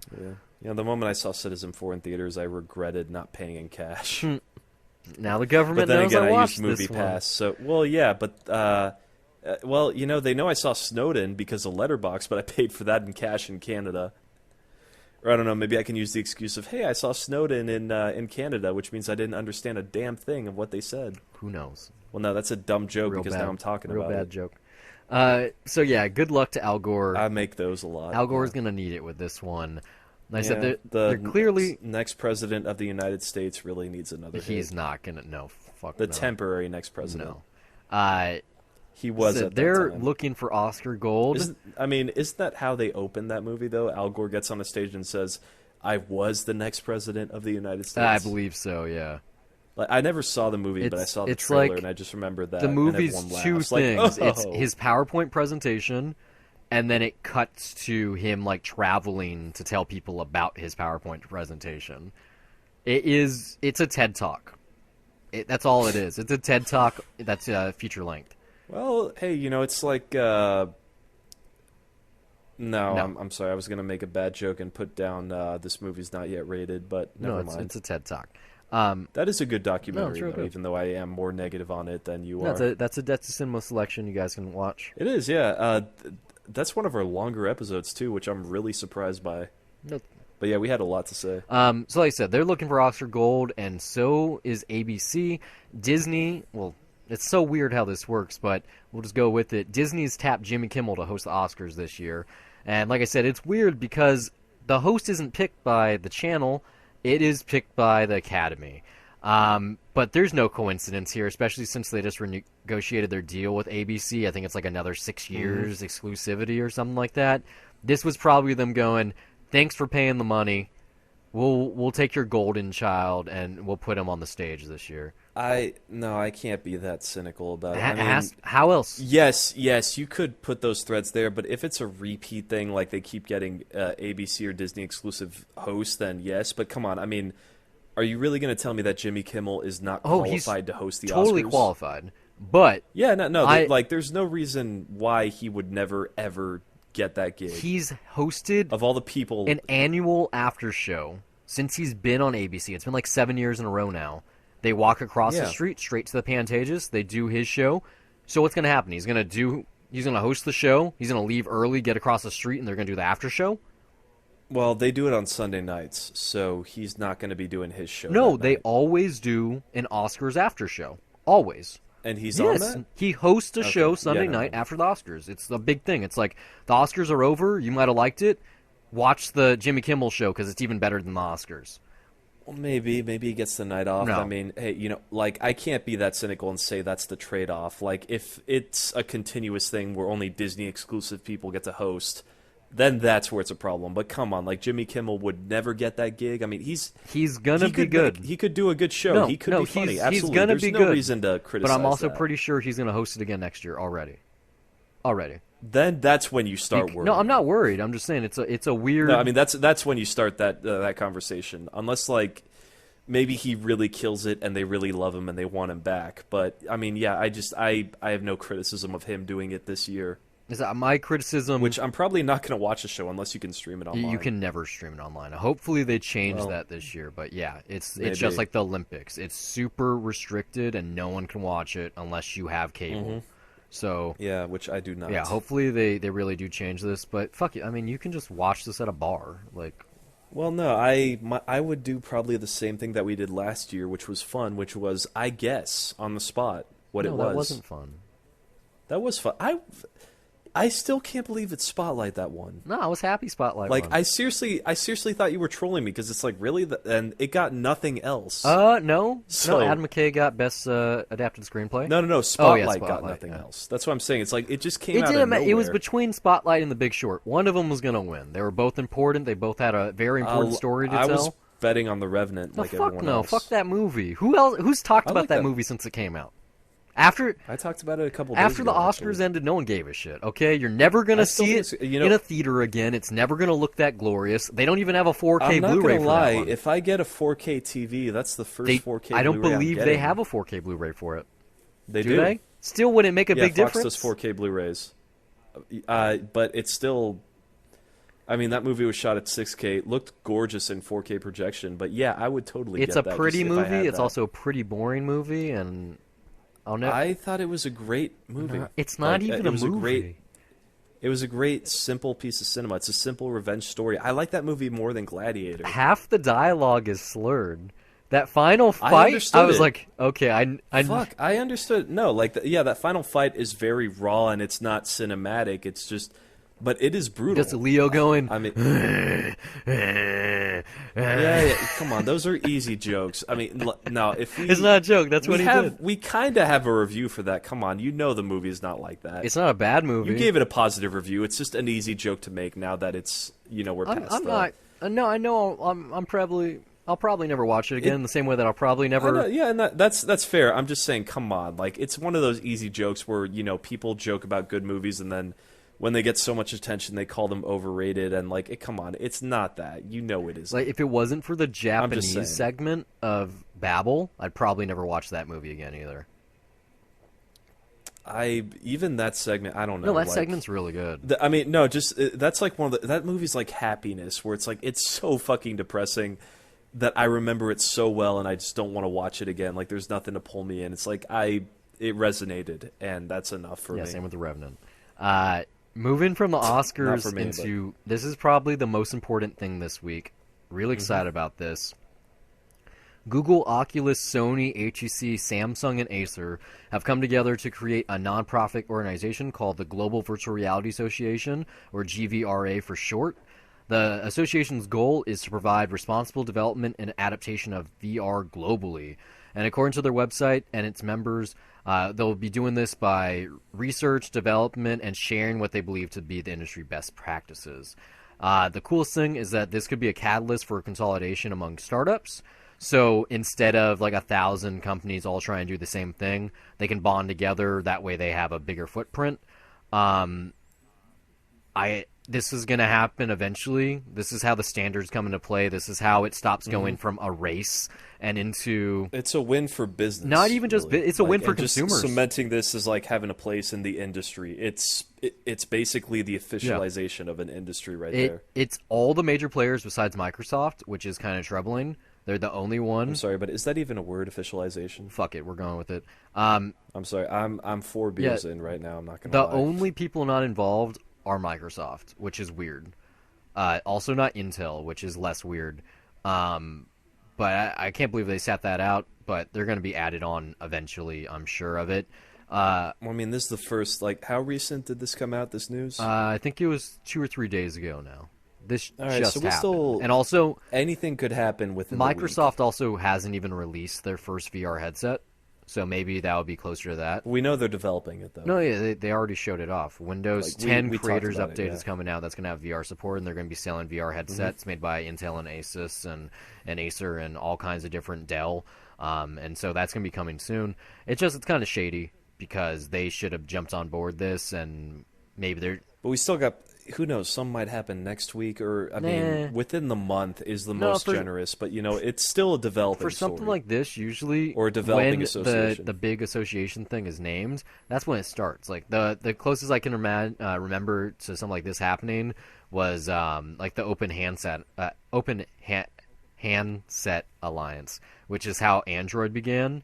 It was everyone besides Apple going, yeah, we're all going to do the same thing. HTC, Samsung, a lot of people here, Sony, they all went, yeah, we love you, Google. We want to be part of your free software, and by doing that, we're going to agree to certain things. Like everyone uses the same charger, so we don't have 1,000 at the same time, and Bluetooth is a thing now. Well, Apple's a bunch of assholes. Well, they're so- out of the infrastructure. They don't use Android, so they didn't have to agree to these Yeah. things in the first place. No, but- yeah, that's my point. Once that alliance was formed, that's when Android really became a thing. It wasn't a group of many all trying the same thing, or I mean, it wasn't a group of like thousands doing their own goals. It was them with the same thing in mind, and that's what's here. And what's really cool is, Oculus just put out their touch controllers like a week ago. They have room tracking now, so in terms of technology, they're pretty close to HTC. And then Sony is right behind them, so the three majors are right neck and neck. What's cool is, if you remember this, there's a way to use your HTC Vive headset through a hack called Revive, so you can do Oculus content that's exclusive on HTC, and they just put a 1.0 update out, so even the new touch controllers that were just released, you can mimic that functionality with your HTC Move wands. So it's all becoming one now. Like, the distance between them, the exclusivity, it's shortening. Like, there's a really great there was a developer on Reddit that kind of opened up to the community. It was like, why do you guys hate exclusivity? Some, and us in particular, studios wouldn't be able to exist if we didn't sign these kind of deals. There's like no money to be had in the VR development world. We need this money. So Well, that's an investment. Yeah. Like that's investing in the future, literally. Like, why would you? it's just They have enough money. Why wouldn't they at least invest a decent amount at of the it, right? beginning of the revolution, when the generation is just beginning, when VR is slowly entering its first year, it doesn't make sense to segregate not just the user base, but the technological advancements that are out there. Like, it makes sense, like, in terms of R&D, you're not going to tell your competitors what you can do. But in terms of, like, like the Suicide Squad Samsung thing, or Harry Potter on Google, like, everyone has their own little thing. It makes more sense with Sony, because they don't actually have any real exclusives. Like, Resident Evil and Batman, yeah, that's going to be for a whole year. That's because they paid money. But everything else is, we make video games. Here's our studios. This is why it's only on us, because we literally made the game, guys. Whereas with Oculus, it's, we didn't do anything with this, but here's a huge check. Don't you want this money? Of course we want the money. Yeah, it's only on your system now. And Yeah. that's, like, the shittiest thing to do, not just in gaming, but flat out. Like, that's basically what's happening with Super Mario Run, I would imagine. Like, that is going to be on iOS only for some amount of time. I think like 4 months or something like that. And that had to have been that Apple gave them money. They said, here's some money. Here's a big fat paycheck. And they weren't going to say no, because Nintendo needs money. And with all developers, it's like money's money. Yeah. But the thing here, what this team was saying on Reddit, was that they aren't getting money like, oh, go get a Lamborghini kind of checks. It's just, this way we can actually pay our developers. This way we can make payroll, that we can, give out a Christmas bonus, that we're going to pay off our team of 30 people or whatever it is. It's not thousands and thousands. Like, it's very small. And this way they can just stay afloat and continue to develop in VR. Because it's true, most of the stuff out there still isn't a killer app. And even if it is great, it's exclusive for a reason. And that's not because it's amazing for the most part. It's just, it's a numbers game. It's a dick measuring contest. Oh, how many exclusive content titles do you have? Oh, we have this many. Oh, well, we have more IPs on that. Like, it doesn't matter yet. And I hope this this virtual reality association is going to change that. That there's going to be less exclusives. That maybe it, in the same way that Ubisoft and I can remember the company that's done Valkyrie, that they're opening multiplayer to all the headsets at once. That's just going to become a norm. Everyone's going to do that. And as we inch into this first year, that everything is on even playing field. Like, even if the tech is a little bit better there, or this has this kind of feature, that it is all fair, and we're going to have more VR content after the headlines are over. I mean, I'm definitely there with you. Just the thing while you're during your, I don't want to say rant, but you went on for a bit long there, but I'm just the whole time I was reminded of, like, we've been doing this show for about a year and a half now, and just compared to where we started, or where you started just reporting this VR news, like, it's sped up. Like, so, part of me is just thinking, like, okay, we're still in a pretty good place, even though it could obviously get better, but it's improving pretty fast. Like, if you look historically, just as far as how long it takes for new media to take off, it's still moving at a fast rate. So, I mean, like, it's definitely at a good place right now, and it can always get better. But compared to where we were when we first started, holy shit! When we started the show, I still got to try the damn thing. When I started the show, like, for the sake of business, I hadn't tried it either. Like, my VR experience was limited to Nintendo's Virtual Boy. Has happened. Like, I hadn't done true virtual reality, and now not only do I have a Google Cardboard, well, I've had that for over a year now. Well, just about a year. But, I got the PlayStation Virtual Reality. Like, at any given moment, I can experience something. And I would say I use my PSVR once a week, generally for, like, an hour. For $500, man, like, I'm still really surprised by that. It's hard to explain. Like, Sony, like, leaked some numbers where apparently all their owners love the damn thing. I love it, but I just... Facebook, like, I know some people on Facebook that actually really do love the damn thing. No, so I really do enjoy it. It's just, it was a combination of a lot of factors. One, the relationship I was going through before it even went sour. Just, I said it on the show. I've said it a couple times. I told her, why would I want to do VR when I'm here with you right now? I don't need to escape. And then when I was going through the breakup, that would have been the best time to use the thing, and I did use it a good amount. But then even still, in it for like a good amount of time there, when I was like going through sadness, I didn't want to play video games at all because it reminded me of her. And now, it's like, I would say I watch a movie as frequently as I play video games in like this given week. Like, I've watched a couple of movies, and I've played VR a good amount. I watched some VR porn earlier this week. It's about, what, like 2-3 hours a week? Yeah, maybe. Maybe 4? No, not 4. No, less than that. Like, I did the VR X-Wing thing, so that was like 20 minutes, or like 30 minutes maybe. I did like 2 or 3, maybe even 4 matches of Super Hypercube. I think that's all I did. Like, I'm still... I have a good amount of content. Like, I think if I tallied all the games I have, it's around like 15 or something. So I have enough content, but most of it isn't, you can't return to it. There's no replayability. If you've experienced something in VR once, if it's not like a game like Super Hypercube or like Riggs or something like that, there's very little reason to return. Like, you did it already. You solved it. You've already lived it. Like, how you can relive a moment, you can read conversations back or like dream up the scenario. Like, you had a really good date, you're going to want to tell people about it.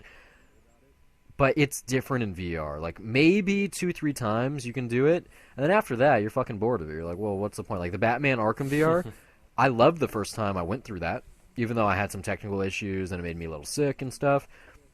I loved it. I don't want to return for quite some time. I want to try to forget about it. I want to see how long I can go until, like, I don't remember it at all, and then I'll revisit it. And I think I'm just trying to pace myself. Like, I initially paced myself in terms of VR sickness. I didn't want to like just oversaturate my time and get real tired of it and feel even And you're worse. the only person that I know that really, I mean, that really just sounds like they have suffered from it severely. Like, you're probably the worst case because, you know, there's people that I know that consume that, like, on a daily basis, VR, but It they depends. really, they have to control themselves, like, as It far as depends what I'm doing. just getting If sick. I'm using my Google Cardboard, like for instance, if I'm doing VR porn, no sickness at all, and that's also because it's live action. I found that live action content can't get you sick. If it's real world, it's almost impossible because the camera's stationary. You know, it's not doing anything weird. You're sitting in a chair and you're in an experience where you're sitting in a chair, or sitting in a car, or something like that. It's not hardcore Henry. Whereas video games, they're still trying to figure it out. So in terms of like just Batman, when you start that shit up and you go in the elevator and you're descending and yet you know that you're not moving, little things like that, they really mess with you. And so I've done all kinds of stuff. Last week I was talking about Zing, where I was like jumping off of cliffs and stuff. It all depends. So I've had friends over where they're using the thing and they don't feel sick at all. Nothing hurts them. But then I was talking to some developers at PlayStation Experience, and they're like, yeah, we have like ginger pills and we tried these, chewing gum. Like I was talking to them about things that they do when developing games to help, limit the kind of VR sickness that can occur. But I even get motion sickness at times too. So I think it's my body. But even outside of that, like I said, I've been limiting myself just in terms of I don't want to get tired of what I have. So I played this game that I got for like $10 2 weeks ago called Hollow Ball. It's not bad. It's basically Pong. It's VR Pong. I played it for, I would say, like 25 or 30 minutes, and I got tired of it. And so I haven't played it since because I don't want to get tired of it. I don't want it like to be collecting dust either. And so I don't know. It's just I don't regret the investment because I know. Yeah. No, I mean it's still, like I said, it's really Yeah, early. I know something. Like there's still a lot that's gone on in the past like 18 months. Something's gonna come out that's really good, and I'm gonna need to play it, and I'm gonna be happy I have the thing. As of yet, I mean, like we really are still waiting at the point where VR, like just there's that thing that's being sold as a phenomenon. Like I don't think, PS4, the VR, that really wasn't it. it's Like it's probably the biggest one that I know of, like as far as sales, but just pitching that one thing that's like, a worldwide event, that's a huge like just cultural phenomenon. That's not there yet. there is no killer app on any of the But headsets. we're getting there. Like the closest that I've seen is this thing that's only on HTC. I can't remember what it's called right now. It's like Arma. It's not Arma, but I can't remember. And it seems like a full-on like shooting like simulation. It seems awesome. I can't wait for something like that on PlayStation, especially with the gun that they have coming out. But it could be because I haven't played everything I have. But like I said, I still have yet to play something where I go, besides Super Hypercube, because I return to that a lot. I probably play like 4 or 5 matches of that a week. Besides that, I've yet to experience something where I went, oh, you got to try this. Like that $30 I spent on that, awesome investment. Like, mind you, that investment is actually the headset plus the tax plus that game. But even still, like even at work, I tell everyone that's the game. It might seem like a steep price point for something weird. It's the one that I get the most enjoyment out of thus far because I can play it forever. I can play it infinitely. I can literally. Well, I got to make a note of it in my endless lists of notes that you keep recommending. Well, you can't play that. You like. I know that's the thing. Like I've officially settled on a PS4 is what I want to get, but yeah, I still got to. Well, if you want to get one right now, you can get one for $250 until Christmas, and then if you go to certain retailers, they throw in something for free. On Amazon or what retail? Retail, period. Just Yeah, in so general? you can go to a GameStop, pick it up for $250 at GameStop, for instance. If you pick it up, not only get Uncharted 4 in the box, you also get a $25 Visa gift card. So you're basically getting the thing plus a game for $225, which isn't bad. Well, and then you got to pay tax. Right. But yeah, really cheap. Well, yeah, but and then tax adds up to what, like $240 for Something like that. depending on the sales tax. The I system, guess. yeah. Well, it's gonna be like $242 or something like that. Well, minus that 25. Yeah. You just gave me some to do. No, I can't No, do it. yeah, now. you don't. Fuck, I just No, remember you Christmas can't. shopping. No, it's a lot of money, man. Yeah. Yeah. The last week we were talking about the the Screening Room 2.0 and how Time Warner and Universal are trying to shorten that to a 2-week window. Well, the report is that that's actually coming from Apple, and they're the primary company behind the hastened home video release window. They want shit as soon as 2 weeks. That changes everything if they're the one doing it, because this could totally fuck up everything Netflix has going for them. Because if they get it, because the Disney deal or like the Weinstein deal, pretty good. You know, like 3 weeks or 3 months after it's in theaters, it's basically streaming. Well, it's I mean, it's 3 months after it's on home video. That's the thing. No, not the Disney deal. Yeah, no, because Zootopia came out. Well, I don't want to say Zootopia is not the one. months. Like Jungle Book is. Jungle Book, as soon as it was on home video, it was on Netflix. Yeah, it came out like in November. Yeah. I mean, it hit home video back in June. Didn't No, it? was it? Because that was an April movie. Yeah, it just came out on 3D Blu-ray, which I have a copy. Okay, right maybe in I'm front of me, thinking Blu-ray actually. 3D then. No, because they did that thing with Force Awakens where they just waited for it to come out in 3D. But I got my copy right in front of me, so hey, come Christmas Day, I'm gonna watch that thing and I'm gonna take your word I hope for it holds up to at. see how good it is. I hope in it holds 3D. up at home. Yeah. Well, my 3D TV is really nice actually, and like every time. You know, I've only gone to California twice since I've lived here. Every time I go back to that TV, it just looks way better than my computer. So it'll impress me no matter what. Just I'm steal sure. it. Just take it with you. I am taking it with me. That's what I'm Wait, doing. really? I have the copy. No, I meant the no, TV, the TV? No. man. Well, it's hard to travel. What I want to do is I want to do a road trip across the country Yeah. at some point with a bunch of stuff, and if I can do that with friends, then that's cool. But you know, right now, no. Like, I got the Blu-ray with me. I'm gonna take that home. I'm gonna watch it, and I'll see what I think. And if it's good, I'll keep it. If not, it's gonna be somebody's Christmas I'm present. sure we'll hear about it at the top of the show in a couple of weeks. We will, because it's a 3D movie. Why would I not watch So, that? you know, this Apple deal, if it is a thing, well, I'm sure we're going to find out right when the year starts, or maybe even before then, if we're lucky.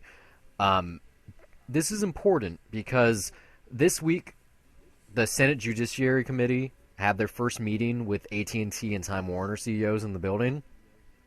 Oh boy. And amidst that talk, that the leaders of this soon-to-be conglomeration, huge, vertically integrated company claim that tech giants Apple, Google, and Facebook pose more of a threat than they would in today's climate.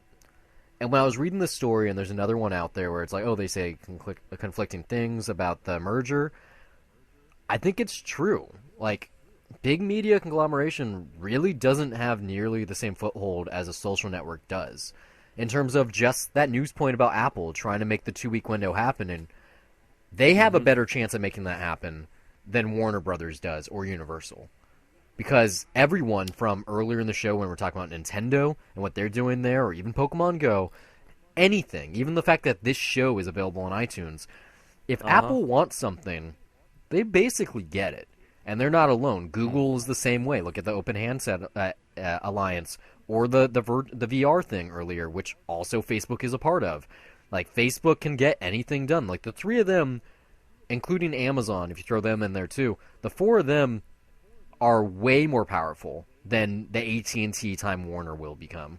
Okay, yes. Right now. Yeah. Like, right now, yes. In the long run? Even still. Like, it's still, making that as a case, do you see that in the long run being the same thing? That's what they're Because saying. if this goes through, AT&T will be really fucking powerful. Sort of, but not really. Probably It's surpassing those four that you just mentioned. So, They're- really, in the long run, is that a good they're thing? the old version of big media. Because, yeah, you know, AT&T, they have a phone service, you know, they're a telecom, they have fiber optic internet, you know, they have satellites with DirecTV, and then if they get Time Warner, they have the content. But that's already what Comcast has. They just don't have the digital component. I mean, they don't have the cellular component, and they're getting that. That's coming soon. Comcast already All right, has but to not- ticket sales and movies and TV and internet and cable. Comcast NBC Universal is already what this AT&T Time Warner is going to become, except they have like niche things. Is it really, though? Yeah. I mean, come on. Time Warner's got way more. They at do stake. We've been because through they this have already. a better IP library between Batman, Superman, and Game of Thrones. But Yeah. In the long run, do you see that being a good thing? I'm not saying it's going to be a good thing or a bad thing, but I think that there is some credence to what the CEOs were saying in Congress this week. Oh, there is right now, just in the No, long that's what they're run. That's saying. They're what I'm saying saying. in the short run, you guys are concerned about us. You shouldn't be, because if a merger like this doesn't happen, we're not going to be able to stand up against these actual giants. And I think that there's a million ways, yes, in that regard, that Amazon, who we're going to be talking about in just a couple of minutes now, can literally accomplish anything nowadays. And they are a much scarier entity. They pose a greater threat than a combined AT&T Time Warner would. Yeah, but see, my fear is that if you just give one okay this once and by saying, oh, hey, well, this giant's bigger than us, then that's just going to make everybody bigger and bigger and bigger. If you let one slip up go through, that's my That's fear. what I'm saying, though. When Comcast bought NBC Universal, they already established, like, we're kind of big. That's okay. This is the same deal. What they're doing is they're... Yeah, but just by saying that's okay, like, that's the problem. If you say, hey, that's not okay, then that could completely change the whole Comcast Universal deal. That could pretty much force them to take it No apart. one cared when they obtained DreamWorks. That just happened. When they got the Amblin partners and DreamWorks Animation, no one even batted an eye.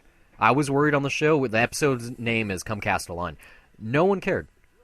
You were actually happy. Yeah, I was about happy. it. I was happy because DreamWorks Yeah. was refounded as a singular entity, and Steven Spielberg got to return to his home base. So for creative reasons, yeah, it was it's cool. good, Like but- they were no longer segregated, and they were going to be on the Universal backlot where he started his career. Really excited about that concept. But still, like, for something this big, if you say it's okay once, then I'm it's not saying always it's gonna be okay once. What I'm saying is what they're saying, that given that there are these scary giants out there already.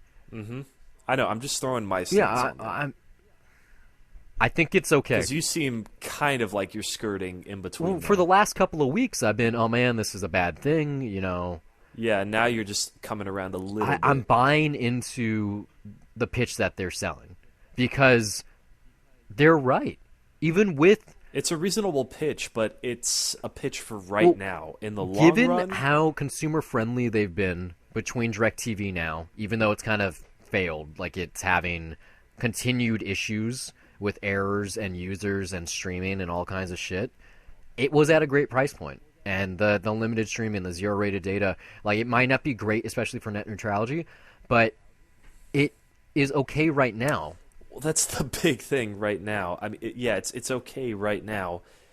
In the long run, I mean, listen back to everything that you said, like in past episodes. Really, I mean, I'm not really taking a firm stance. It's just I'm not sure I should be okay Look, with that. At some point early next year, Verizon is going to begin testing its 5G data by offering skinny deals. The skinny bundle, if it sounds familiar, is exactly what DirecTV now is. It is a way to offer content off contract, which is a great deal. So unlike the AT&T Time Warner thing, which is a long-form plan, you know, where they're going to leverage everything that they have, Batman, Superman, Game of Thrones, and it's all for you. You can watch it anywhere, and there's no data. Instead, what Verizon's going to do is use Yahoo, AOL, and Go90 and content that is pointed towards millennials for short term. They're looking for quick digestible little things like maybe like 5-minute videos instead of, oh, watch this 30-minute episode of X TV show. And so if you don't know what 5G is, it means that you're going to have 1 gigabit per second down mobile speeds, which is going to be accomplished by using their fiber optic network, and then it's going to transmit that data to its wireless users when it's closer to where their satellites are. AT&T is not doing that. They're worried about this. They're trying to make a better, experience for users. Verizon's already trying to attract the next generation of users. Well, they can afford to. They can both afford to. Verizon's... But I mean, at this point, as far as what their focus is, who's to say that AT&T is not going to be doing that? Oh, for next sure. year? No, Less than 4G... a step First beyond off, that. the 1 gigabit per second speed, I hope that can be accomplished. 4G, theoretically, is supposed to be 100 megabits per second, which isn't what it is.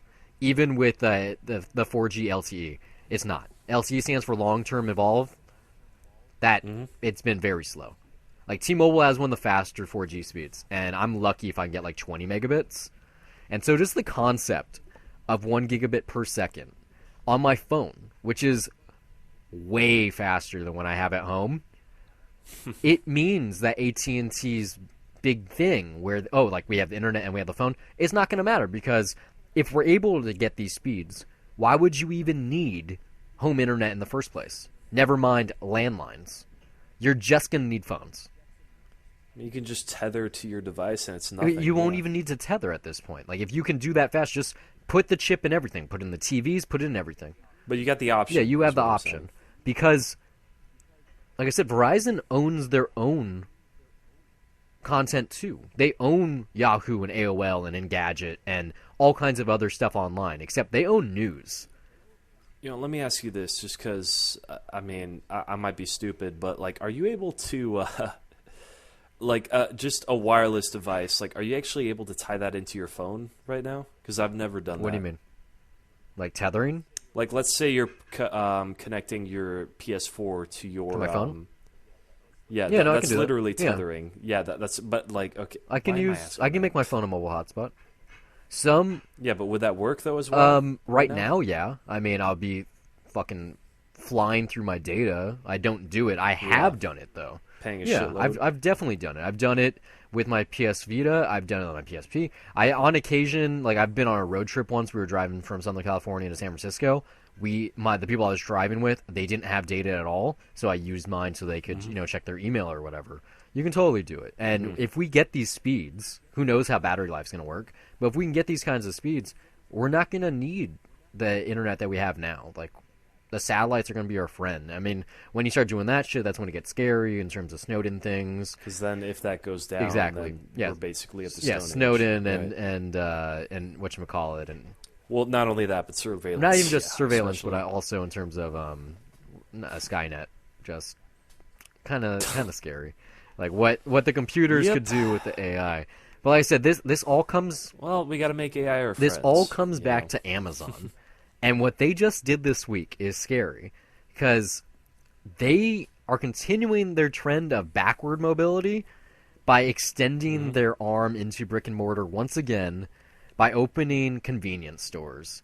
The first of which is already out there. It's called Amazon Go. It is, believe it or not, in Seattle. Who'da thunk it? And it's what they surprise. call just walkout shopping. On paper, it's awesome. In real world, I'm really scared. This is how it works. You open up your Amazon app. You scan it on the thing like you're walking onto the metro. You go inside. You literally just shop. You don't need a basket. You can just take something off the shelf. It uses cameras and sensors and all kinds of shit. It knows exactly what you have in your quote-unquote cart, and you just walk out with it. No lines, no checkout, no, seriously. That's the tagline that they're using here. So you can watch this trailer. You grab your things, you grab your sandwich, your drink, your chips, and your candy bar. You walk out, you check your app. It says exactly how much it is, and then it pays. No one's going to be working in the store besides the people that are putting things back on the shelves. What's the point? The then? point is, in the millennial age, everyone is so scared of talking to someone that this is what they dream, is what consumers I want. seriously fucking hate our generation. Like, right think now, about man. it. I really Think do. about it. You got buying tickets online before you go to the theater, so you don't have to talk to the teller. You can deposit and withdraw money without talking to someone. You can buy movies and video games and music digitally without going to the And store. this goes past that. Like, mobile orders are a thing. You all can over. get like fucking yeah. pizza, fucking drone coffee, deliveries. like- You can talk to your Alexa speaker in your house and get an Uber called to your house. Man. You can do anything basically now without talking to someone. And this is what Amazon Must Stream is what everyone wants. Right now, only people that work for Amazon can use this store. But given that they already have 3 bookstores, why not just make the bookstores do this too? Make everyone do Well, this. I can't say it's a bad choice because here's the thing about people. People will go with whatever is most convenient. This is scary, though. and it is faster and it's very convenient. But yes, it is Correct scary. me if I'm and wrong. No one's going to realize Every that. job that you've had has been forward-facing with a consumer directly. Yeah, no, You've no. always Like, interacted. any job Yeah. ever, you have to talk well, to I'm people. saying with a consumer. Any though. job Every ever. job that you've had, you've talked to a consumer. Yeah. Yeah. Me too. Absolutely. Or maybe not talk, but Yes. interacted with them. But no. You have to converse. You have to exchange. There's an exchange. Like simple information as payment and order. Yes. And among those things is also small talk, talking about whatever, just having conversation.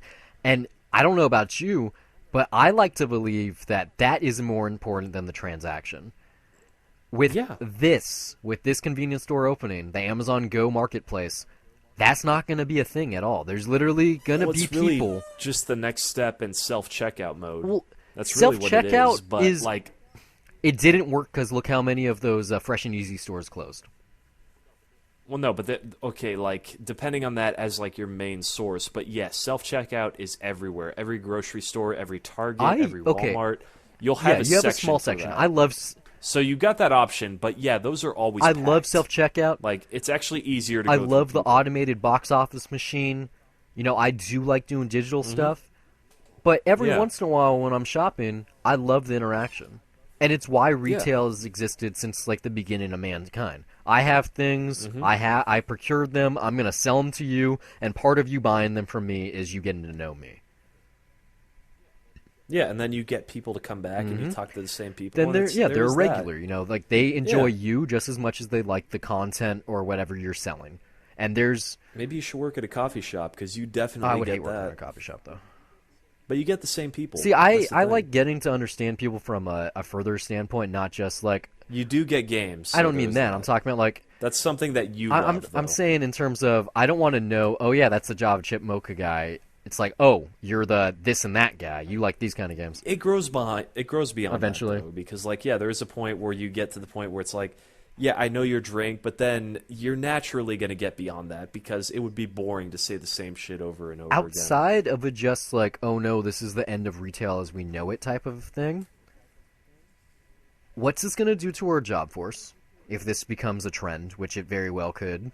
And more importantly, this means that the cameras that Amazon owns in their stores are going to literally know every fucking thing about you. They're going to know what your Not average only that, lunch just- is. Not just the cameras, but your credit Yeah. card info, your fucking well, they already accounts. They're gonna they know already what's have on there. that. Which yeah, they already do, have that. yeah. But these That's what you got Amazon recommends this for. these cameras and sensors are going to literally know every move you're making. They're going to know when you're in the store. They're going to know what you're buying. And like I said, they're going to know what your favorite lunch is. Well, not to get too deep, but it's, we're not that far from the point where computers in general are going to be able to predict what our next thing is that we're going to do. Yeah. Just in general. I mean, if you really want to get that deep into it. But yeah, that's just another step into that. And unfortunately, people are going to give into that because it is most convenient. I mean, personally, just the best thing that you can do is just for yourself, have a bit of that self-control and just not give into the easiest fucking thing that is there. Like, I mean, because we do talk about movies, that's our main thing, but there's a reason why I still fucking go to a video store. Not just because I have it right by me, but I actually prefer browsing through it's DVDs fun. that are available than a fucking queue, and I prefer talking to people about movies that love them just as much as me. Like that. So there is a reason why I'm lucky I'm in a place, and, I moved to a place for that where I can talk about stuff like that, and I mean, you're describing more of an Orwellian nightmare, which I can totally believe that the rest of the world is getting there because when I lived in California, that's how it felt like. But like, yeah, when I'm here, I really feel like there's just, there's more of a sense of trying to rebel that. Even if there are corporations around, it's still that. It's like for the longest time I wanted to work in a movie store. I worked in a movie theater, which was all right, but I always wanted to work in a movie store. Maybe it was before I saw High Fidelity. I still feel like you got the shit end of movie theaters. Oh, like for sure. Based on your experience, I feel like I got the best one. Sure, compared to you. but Sorry. I always wanted to work with movies, and even from Yeah. I can't make it. Let me at least sell them to people. I kind of did that from the exhibition standpoint, but yeah, I wanted to do the video store. I wanted to work in the local video store, Yeah. getting to do the things that you enjoy doing at the store that you frequent. Oh, we got the new videos in stock. Let me gut one. Let me put it on the shelf. Let me make sure they're organized. Let me fix Or you this. can just like talk about some obscure shit and they'll Anything, recommend yeah. something to you, and it's Anything. really fucking So cool. Yeah, I get to do that now. I mean, I haven't really said this on the show, but I sell video games, and You said that. Maybe, but I sell video You games, have. and so it's the same thing, except they're not movies. I still get Yeah, you're far more open about where you I work still than get I to do am. the fun thing, though. I get the shipment. We gut them. We put them out there. I love organizing it, having people come in. I'm looking for a game like this. Oh, let me tell you what that's like. Like, it's the same thing that I always kind of wanted, except it's not good because just like working at AMC, it fucking sucks because it's corporate and they don't really care about the human. They forget about that. It's all numbers. And I'm scared most, not because of the Orwellian nightmare, as you so put it, but if this takes off, if Amazon Go is a success in the same way that their bookstores are, and Amazon It Prime will be. shopping is, and it could be the end of my trade. I mean, I'm not looking to be in this field forever.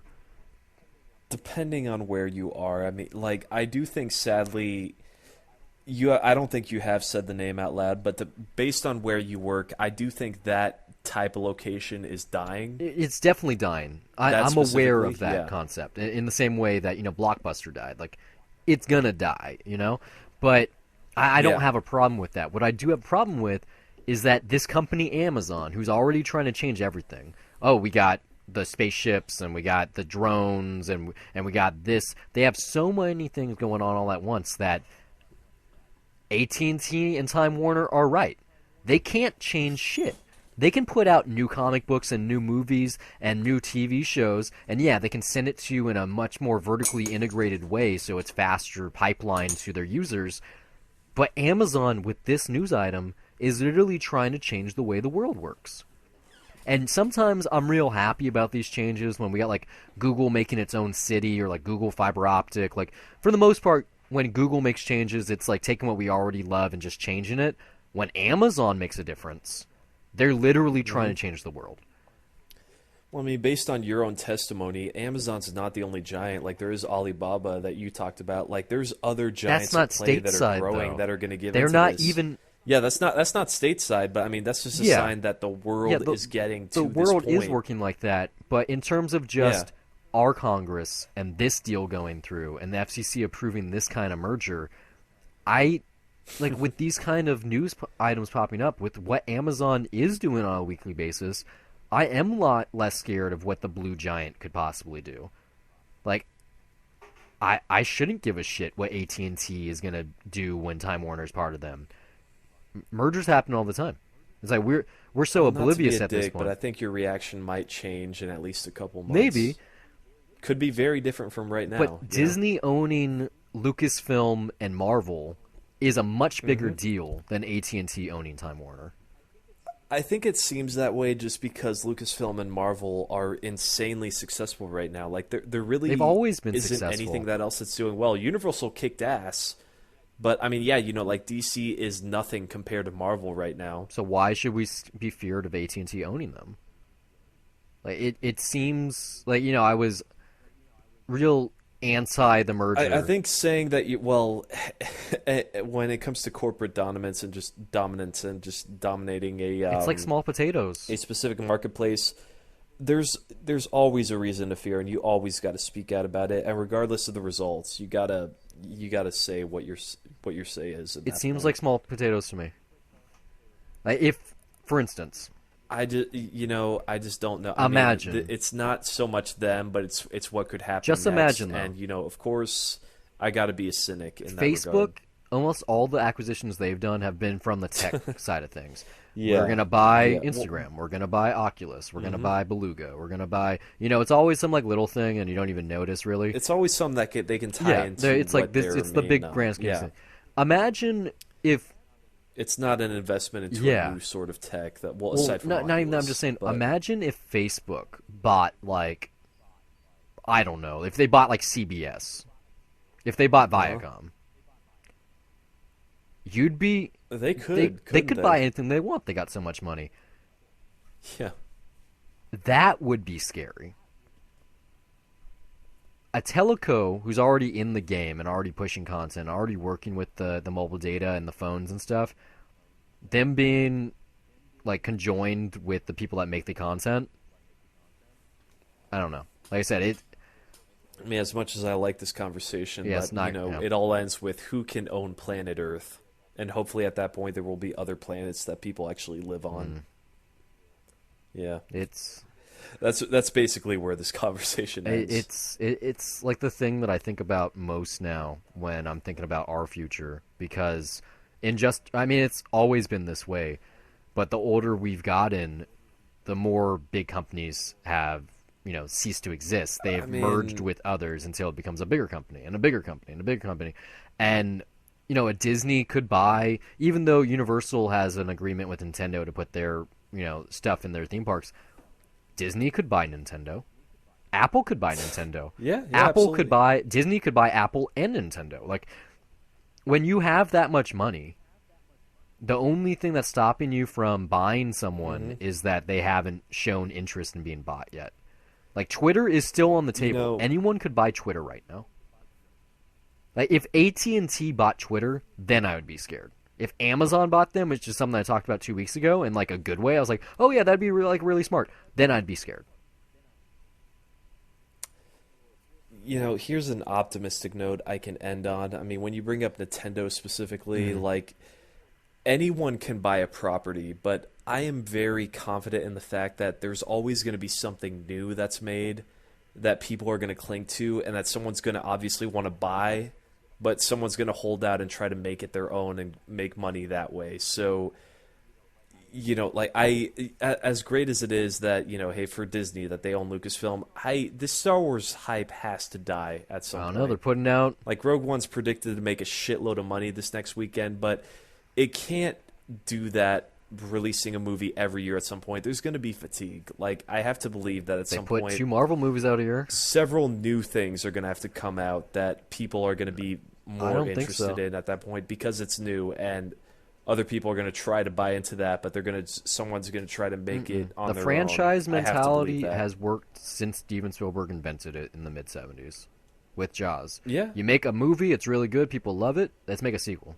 Well, he didn't make it because That's of that. not, It just but it's ended what up that way. happens. Okay, Yeah. you make a movie, Well, it's really then you can good. go back to the '60s with the Bond That films. lesser so. You can, That was yeah. already a huge hit because of the Well, you novels. can go back to Universal Monsters. Maybe, Like franchises maybe are yeah. nothing new. But even then, like all there, even if you Eventually, like, things happen. if you look back to the Universal Monsters, new things get made. That's every different though. day. The Universal monsters, things changed. Black and white was no longer a thing. They Uh-huh. needed color. They couldn't do it in color because they didn't know how.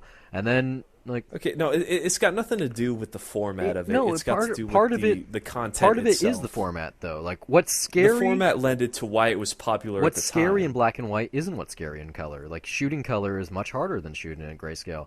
And Yeah, yeah, absolutely. Well, actually, it could be vice versa depending on how you look at it. yeah, it's easier in black and white. Because grayscale is a pain in the ass. But when let me you tell only have that many, types of light in your color palette, it's a much easier than when you have everything that I can see.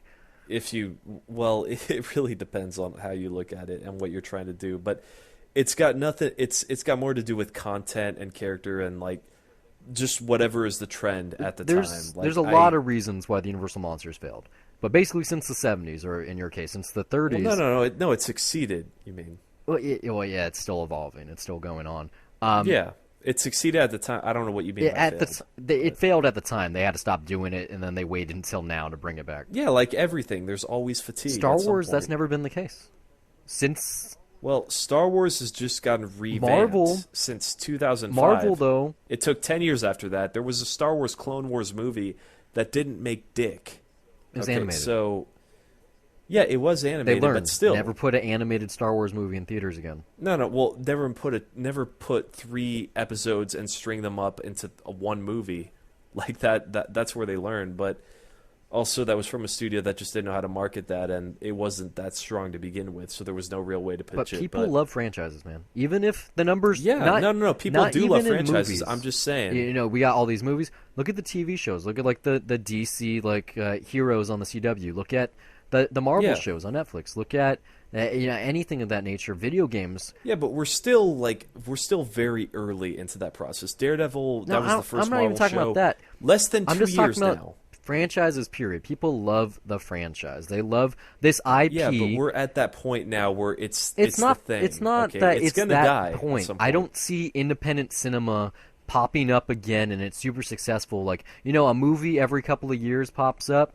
Oh, I absolutely No. do. Absolutely, I think that'll come happen. I Yeah, can't see it. it totally will. It has to The happen. kids nowadays, the people that are 7 or 8 years old, the true Hmm. millennials, the people that have never lived a day of their life without the internet in their hands, they love the franchises. And well, I don't know, maybe when they're our age things will change. They do, but that's the thing. Every new generation goes against whatever the generation before it was for because they get that shit beaten into their heads of, oh, this was so great. Every single day they're told, like, oh, this was the shit, this was the shit. You're going to love this. And that just naturally makes people want to go, well, no, I want to see if there is something else. That's how trends work, is that they're usually out of some form of Generally rebellion. that's a But, counterculture like, though, and that doesn't catch on in yeah, the way that generally speaking, it's got to happen, that though. the Hollywood notices. Like, yeah, you got the new Hollywood, and then even worser yet, you kind of have like what Verhoeven did in the Well, '80s. Hollywood But Hollywood sadly has to kind of notice for this generation because this generation has been all about the 80s and Hollywood has taken attention to that. it's not about the '80s in the way that I like the '80s. Like, you might have something like Edge of 17 that just came But the out. point that you said there is like Yeah, the 80s, which that's what they're feeding into is like in some way you want something that's related to the 80s. not me. No.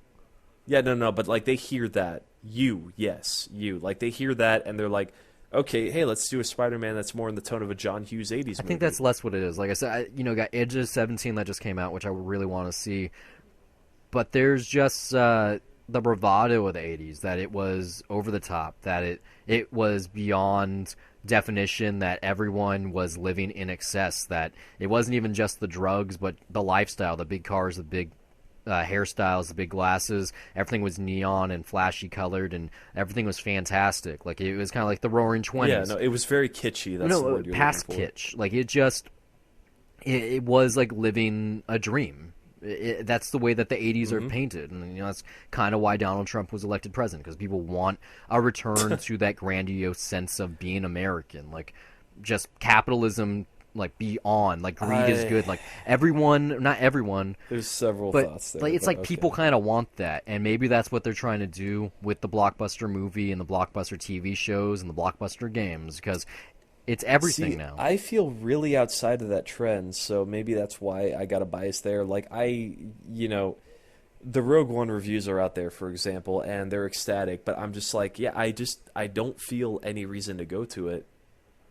Like I really don't. So I don't know, maybe I'm just that one outlier there, but like yeah, I just really don't feel it for just that whole trend and like that thing that's there just to get people back. Like Hmm. I guess I'm just not culturally in sync. That's me personally, but yeah, I just don't get that. I don't know. That's not what I feel, because for me, still, I know you like you're more excited about the 80s than I am. For me, like that's what's weird though. It's like I don't want to yeah, return to that. I like the '80s because I've never yeah, been there. it's Yeah, it's not. like I like products that were put out at that That's time, but it's like it's not like I want to live in that. it's just being a product of the post '80s. That most of the media that I've consumed my entire life was influenced by what was popular in the '80s, from even superhero stuff like Tim Burton's Batman '89 or Dick Yeah. Tracy that we just reviewed.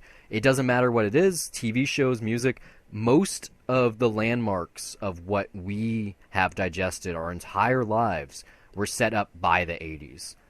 Music sensibilities were changed during that decade. Well, it's like you're no doubt going to get influence from whatever it is that you see in your lifetime. And we're kind of unique in the sense that we've always had a catalog. Like, we can go back and find something from the 80s easily. Like, before the internet, but now especially with the internet. Like, hey, if we want to see what Terminator is, we can pull it up on Netflix. We get access to it like that.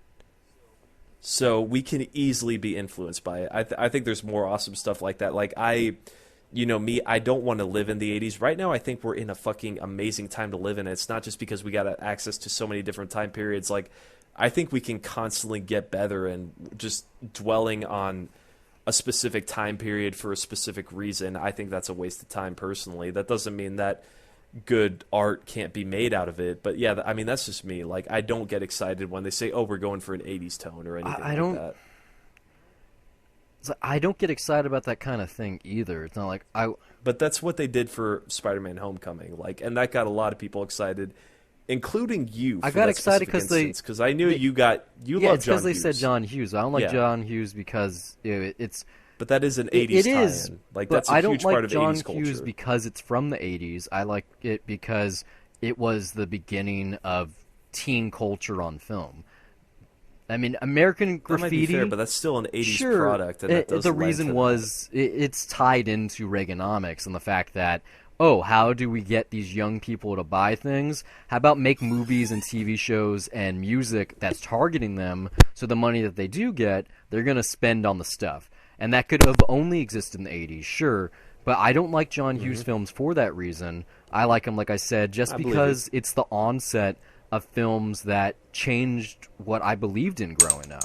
That I was watching movies, and its successors also paved the way with stuff like American Graffiti, well, American Graffiti also, but American Pie and fucking Detroit Rock City and Dazed and Confused. These kind of movies that were.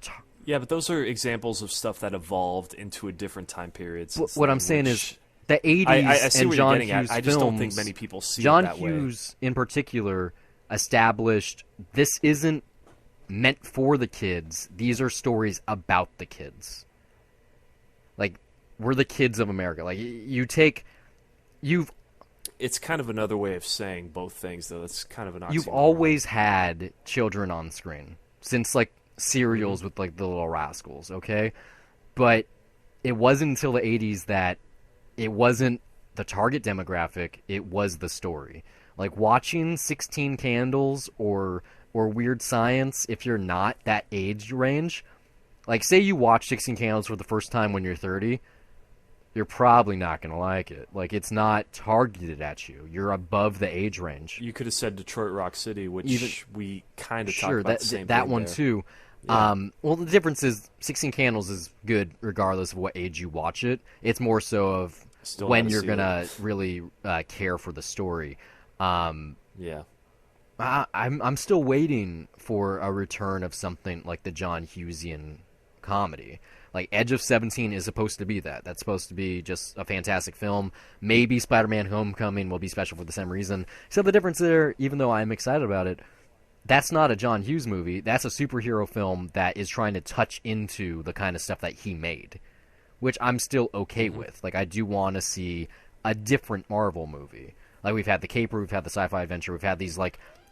We've technically, every single time, I think we've gotten It's, something different. no. It's that there's still, even if it's a difference in genre, there's still going to be a formula Yeah, I there. want to go past the formula. And I think we'll still I see think, that regardless. I hope that Spider-Man Homecoming goes past that because it's a Sony movie. It's the first time that another studio has really been handing the keys to the kingdom. That they're going to be able to play with it, even if Kevin Feige and Marvel were overlooking everything and Disney still had the go-ahead on the choices between casting and the way the costume looks and all that stuff. It's still someone else trying it. And I'm hoping that that's the case, that things can change, that Sony can make a difference, that it's not just one company, that it isn't just Disney, that they can work together to make something better, because I think that's what's worrying about conglomeration and mergers, and like you said, who can own Planet America, is when one person controls everything, that means that there's only one choice being made.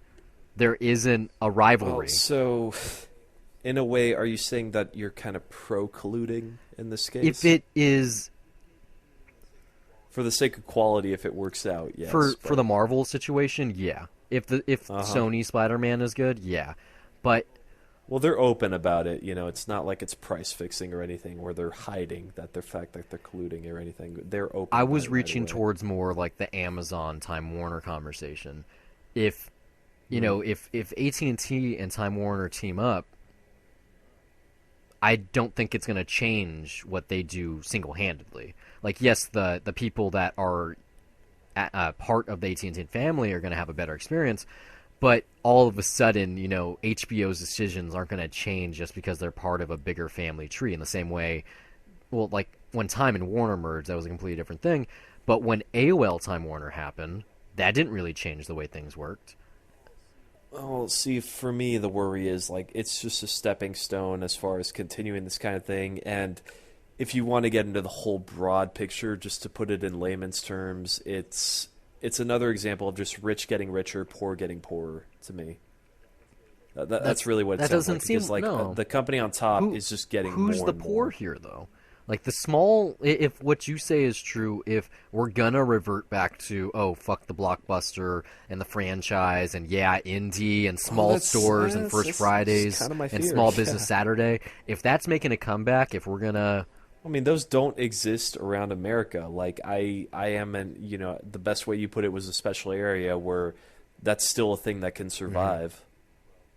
But I mean, yeah, like for the most part, like all over the country, just that thing is it's dead. like though these corporations they exist everywhere. It's not just America; it's in every country. Like the Yeah, I'm thinking in the long run, that's where my fear after is. 150 years of factories existing, of having just this industrialized complex that for X number of hours, one person can do this much, but when you have a machine doing it, it never sleeps. Like, if you have that kind of concept and you move into the millennium and you have the digital age and then you have technology, not technology, but the internet taking advantage of that, and they're even tracking what you're buying while you're before you even purchase it, before you even put in your cart on Amazon. Just, oh yeah, I kind of want that. Or they can just predict over time what it is that you're going to want to buy. It's like That's I'm not scared anymore of AT&T and Time Warner because, like I said, like Comcast. again, I am of the long run. But the long That's run isn't them, is what I'm saying. The Yeah, but it's just a stepping stone. the to long getting run there. is how long until Amazon buys a movie studio? They already make movies, but how long until they buy a studio? Like how long until Facebook?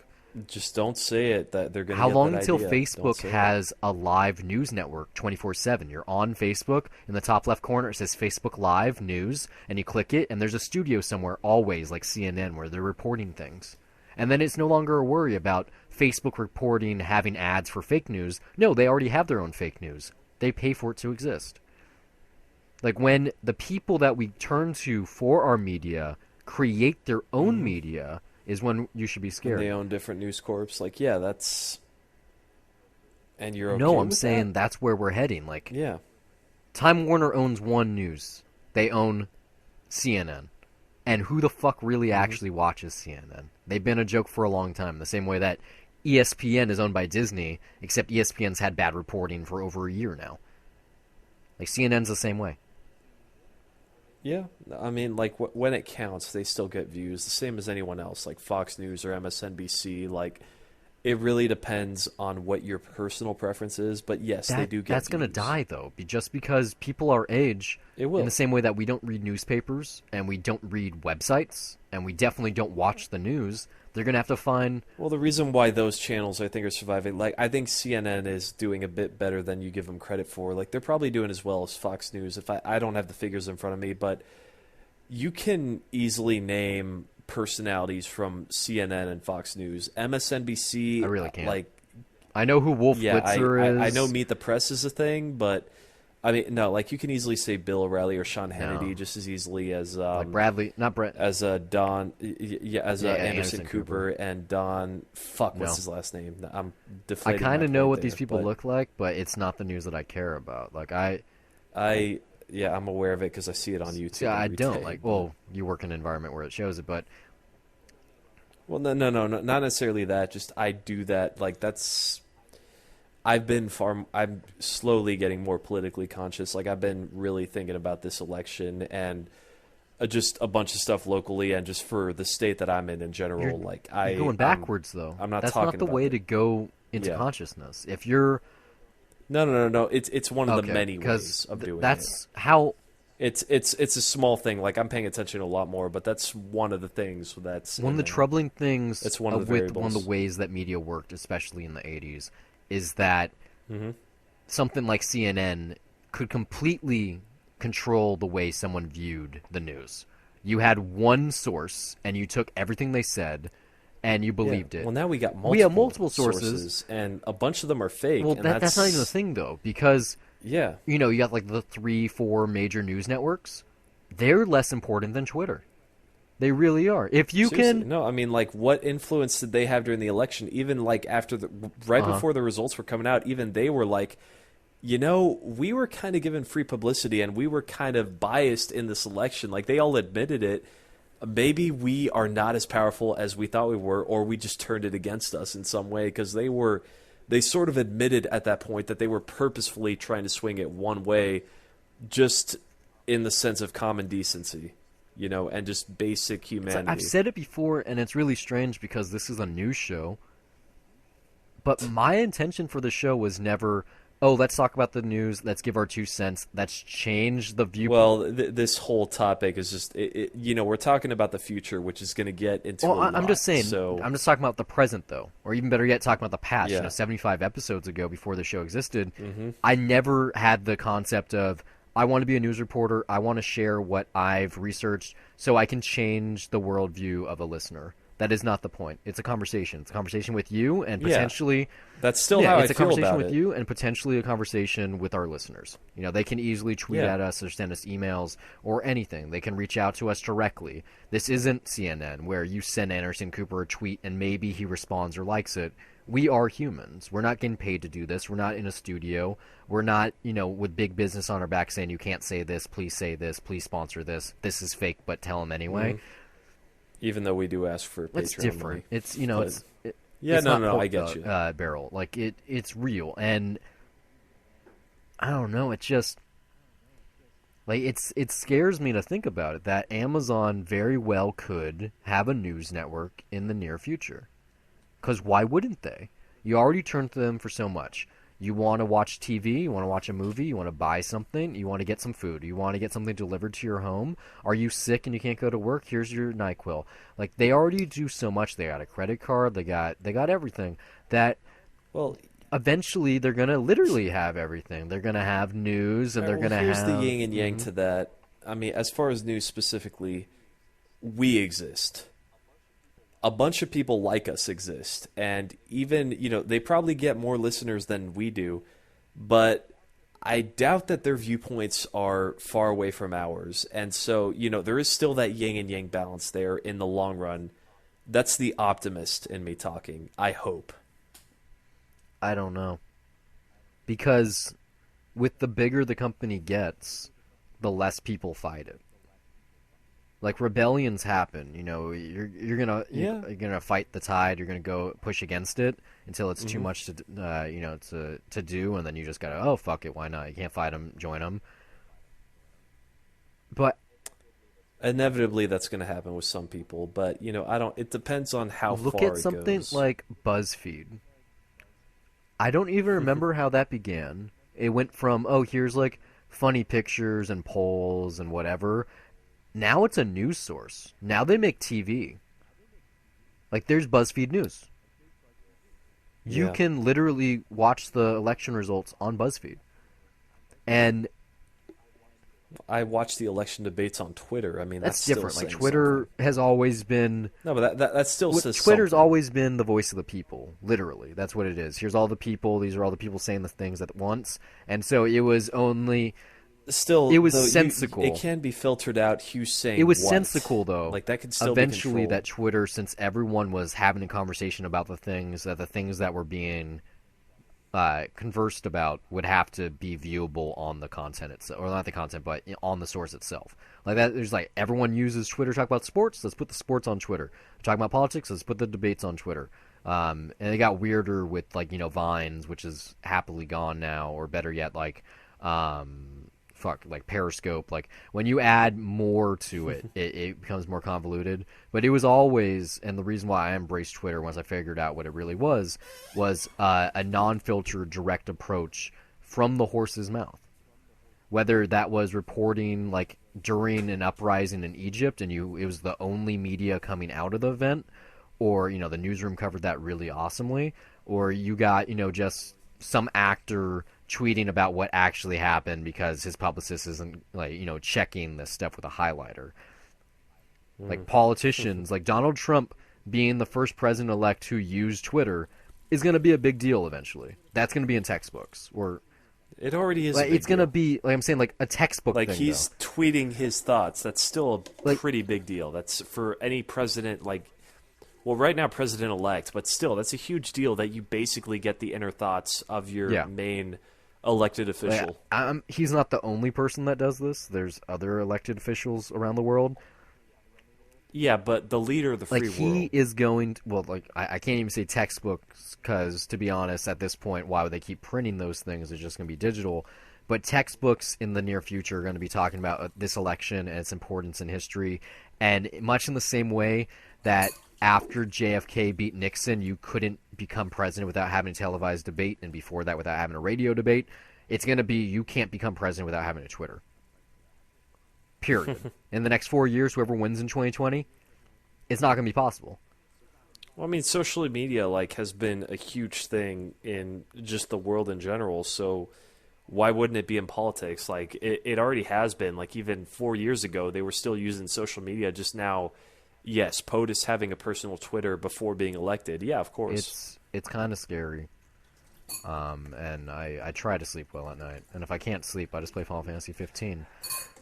Yeah, but I mean, come on. Like every generation has had those things that they're being afraid of, and we've made it through, right? The worst thing to be afraid of is that we can literally blow ourselves up, and people have been afraid of that since before you and I were even born. That someone could press the button to end the I'm not world. scared of that. So What's the fear about that? Like, oh, that I'm gonna be dead? Like, I could die tomorrow.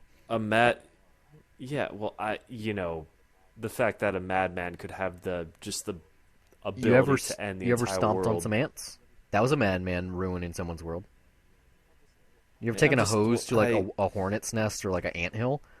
That's doing the same thing. You're like, I don't really give a fuck. Let's kill him. Like, Well, yeah, and no, I mean, just for the sake of humanity, like it's one of those things where, hey, imagine if aliens are bigger than us, then yeah, we'll be afraid of it. When you don't have any control over your own destiny, like, yes, that is scary. And when you see that coming, if you die without consciously knowing it, then that's like you'll be lucky if that ever happens. Like, trust me, because like I could have had that happen to me, and I would have been completely fine with it because I didn't know that it would have happened in that second. But if you know it's coming, or you're worried that it's coming in a second, then that's a whole. I can't remember what it was. I want to say it was Fantastic Beasts, but I heard this. Yeah, it had to be where there was this line, Great segue. and it was like, I never understood the point of worried. Why would you, get upset over something twice? And I went, yeah, that's brilliant.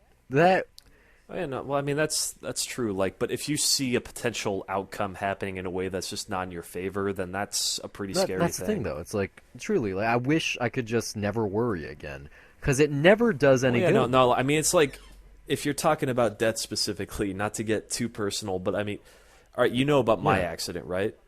And I've thought about that many times. Like, hey, if that was it right then and there, I would have never known it, and I would have been completely fine. I would have been like, yeah, I've actually lived a pretty good life. So why not just make the most of the time I've got now if that shit happens again? If that's your end, then that's perfect. But if you know that that's coming, that would be completely That's more different. of like an existential thing. I'm talking more like we'll use romance, okay? Is this person cheating on me? Let me get really worried about it. Let me stalk them. Let me. Yeah, no, you're bringing it up that like that's a Yeah. horrible thing. I mean, because what are you gonna do? Just ditch all your worries right then and there, and then stop talking to the person altogether? I'm not saying ditch worries. but you still work it out. No, I'm not talking about me. I'm just saying like romance and period in general. But like Yeah, no, I'm the same thing. it's Same rules it's apply. like if I wish I could go forward with just not worrying about things. Like, I do a really great job of it at work. You know, like we have numbers, like, oh, get this many things, get that, whatever. And anytime one of my managers brings it up, I like my eyes glaze over. I'm like, oh yeah, cool. When you're at the lowest Yeah. totem pole, No. then yeah, that is the thing where it's like sales. Really, it's like No. it's just coffee. Like it's Yeah, one day. I Yes, get like it. I have that thought in general. Like yes, I get it. There's sales goals, and I even worked in management positions before. But even I have the perspective of just going like, it's not the end of the world. We're gonna be fine. Like if it's a long run thing, then I that's don't when you even worry, think about but it yes, that you way. Not can. even like we're gonna be fine. I literally go, I don't give a shit. Like even when they're like, Yeah, no. And I do think that's important because it's part of being human where it's just like, you gotta realize just that the bullshit really doesn't matter at some point, and that's really just as long as someone else can reciprocate that feeling, that's reminding you that hey, you're still It's sane, more and someone else is just stressing it's out more over like nothing. in terms of the Amazon thing, I love working not with people but for people. Having someone come into my place Hmm. of business, meeting me, they're looking for something, I help them out, they leave, they have a good time. Awesome. If I do that at least once a day, I don't care about anything else. Like Yeah, I don't get stressed out over the numbers cuz well, that's the good for you, numbers don't man. matter to me. Yeah. They'll never matter to me. Like even if I get promoted and I'm like big shot like corporate dude, I still wouldn't give a fuck about the numbers cuz they don't mean anything. Like anyone that knows anything knows that the retail experience is going to die soon. With All right, can I try to put a cap on this conversation, which has been going on for a bit too long? But and while also plugging in one of our episodes, which we did THX 1138, which was interesting. a little over a year ago. By the way, a George Lucas debut, which ties into Rogue One coming out this weekend. Good for you. If the world ends up like that, then we're I fucked. don't know. And you got to be the guy that just I escapes would out of the love to tunnel. have a Okay. machine that jerks me off every night. I don't have to do anything. Yeah, yeah, no, no, no, no. Don't be that guy that's giving in, saying, "Oh, hey, that's okay." That's like saying, "Oh, hey, the AT&T You don't want deal the might be I fine." know No, how no, no, much you don't want do that. holograms. That's the perfect Hey, allegory you you don't found want for that. hologram No, porn? I Yeah, I think know I've you told don't you watch this porn, before. I don't but you watch don't want porn. hologram Yeah. porn? What if it seemed like the porn star was on your couch? That's what Robert Duvall was living. That seemed like awesome to me. See, I prefer. That's why I don't do hookers or really lap dances. I prefer human connection rather than just a titillating, Hey, I don't superficial shit. know what you've experienced, but strippers love me. Oh no, no, no! Strippers can No, be no, I'm fun. like they It's just love like me. that, but that's Like I all it don't I is. don't say yes to a stripper unless Yeah. she like asks me about me, like trying to get to know me. Let's see. Were you? Oh no, I never took you. I never had a 21st birthday with you. Like That's right. I I didn't know you that well at when that one of point. the Yeah. dancers comes up and is like, "You want to dance?" I'm like, "No." Not even if they're a knockout. Like, no. They have to approach me like I'm a human. I want them to get to know me. I want them to make me feel special for at least like 15 minutes. And then if it was Yeah, that's their job. exactly. I hate it when they're Yeah. real lazy. When they just walk up and they literally just go, "You want to dance?" And it's like, "What?" You've been going to some pretty No, shitty strip clubs that's the then. lazy ones. The ones that aren't good at their job. The ones that I know. That's why I said no, no, shitty. like it doesn't matter if you're in Vegas or if you're at like a hole in the wall place. You're gonna Well, then you're telling me I'm really lucky. maybe I you're guess gonna is what you're saying. experience. Well, Yeah. you got glasses too. That might like help that situation out, but Not it all the might. time. And so Yeah. when I'm approached like that, I'm so insulted. I'm like, do you know how much I would fucking kill it at your job? It is like as someone that works in guest relations, and I already make someone feel like they're at home. I'm sorry. We're still on 2 cents, right? If I was in that situation, if I was walking around in basically no clothing at all and high heels and I smelled really good, oh man, you impressed by a $500 sale at work? I could like get someone to like sign over their mortgage to me probably. Oh my Like that's God. why I gotta find myself a male strip club. I gotta apply. Yeah, Magic Mike double XL. But like they're like, what's your qualification? Like, okay, I know how to dance, and I saw Magic Mike in theaters like 3 times. Yeah, that seems like your scene, really, where you're not the lead appearance, but you're Yeah, the side guy. yeah. Yeah, you still make It's an like impression I'm in the some guy sense. that you come to the club because your Hey, husband's it's like not making you feel good, and then you come and you talk to me, or better yet, I talk to you, and I make you realize like, some girls are into the seemingly misfit guy, if that's fair. Seemingly, okay. is that fair? I have not seen you in a I year don't and a know. half. I don't know. Man. But yeah, thanks for listening. That's the It's impression. been a long episode. Sorry No, if I that don't care. offends you. Yeah. Thanks for listening. All They right. can reach us, or where can they reach you, actually? Like I said at the beginning of the episode, S_MTX and Steve at dollarreviews.net. Same with Letterboxd. If you want to see what I'm watching, is S_MTX. You can find us at dollarreviews.net. We're on YouTube. We're on Twitter. We're on everything. All the places we said are bad. Facebook, Twitter, WordPress, Tumblr. All those are dollar reviews. We're also on Google Play Music, iTunes, Pocket Cast, Stitcher, TuneIn, YouTube, as I already said like 3 times now, SoundCloud, Podcat. If you can think of it, we're probably there. We put out the content all the time. If you want to donate, that'd be awesome. But thanks for listening regardless. A comment would be nice. An iTunes review would be even better. Hope you've had a good time. I hope it's been an informative listen, and I hope you have a good one.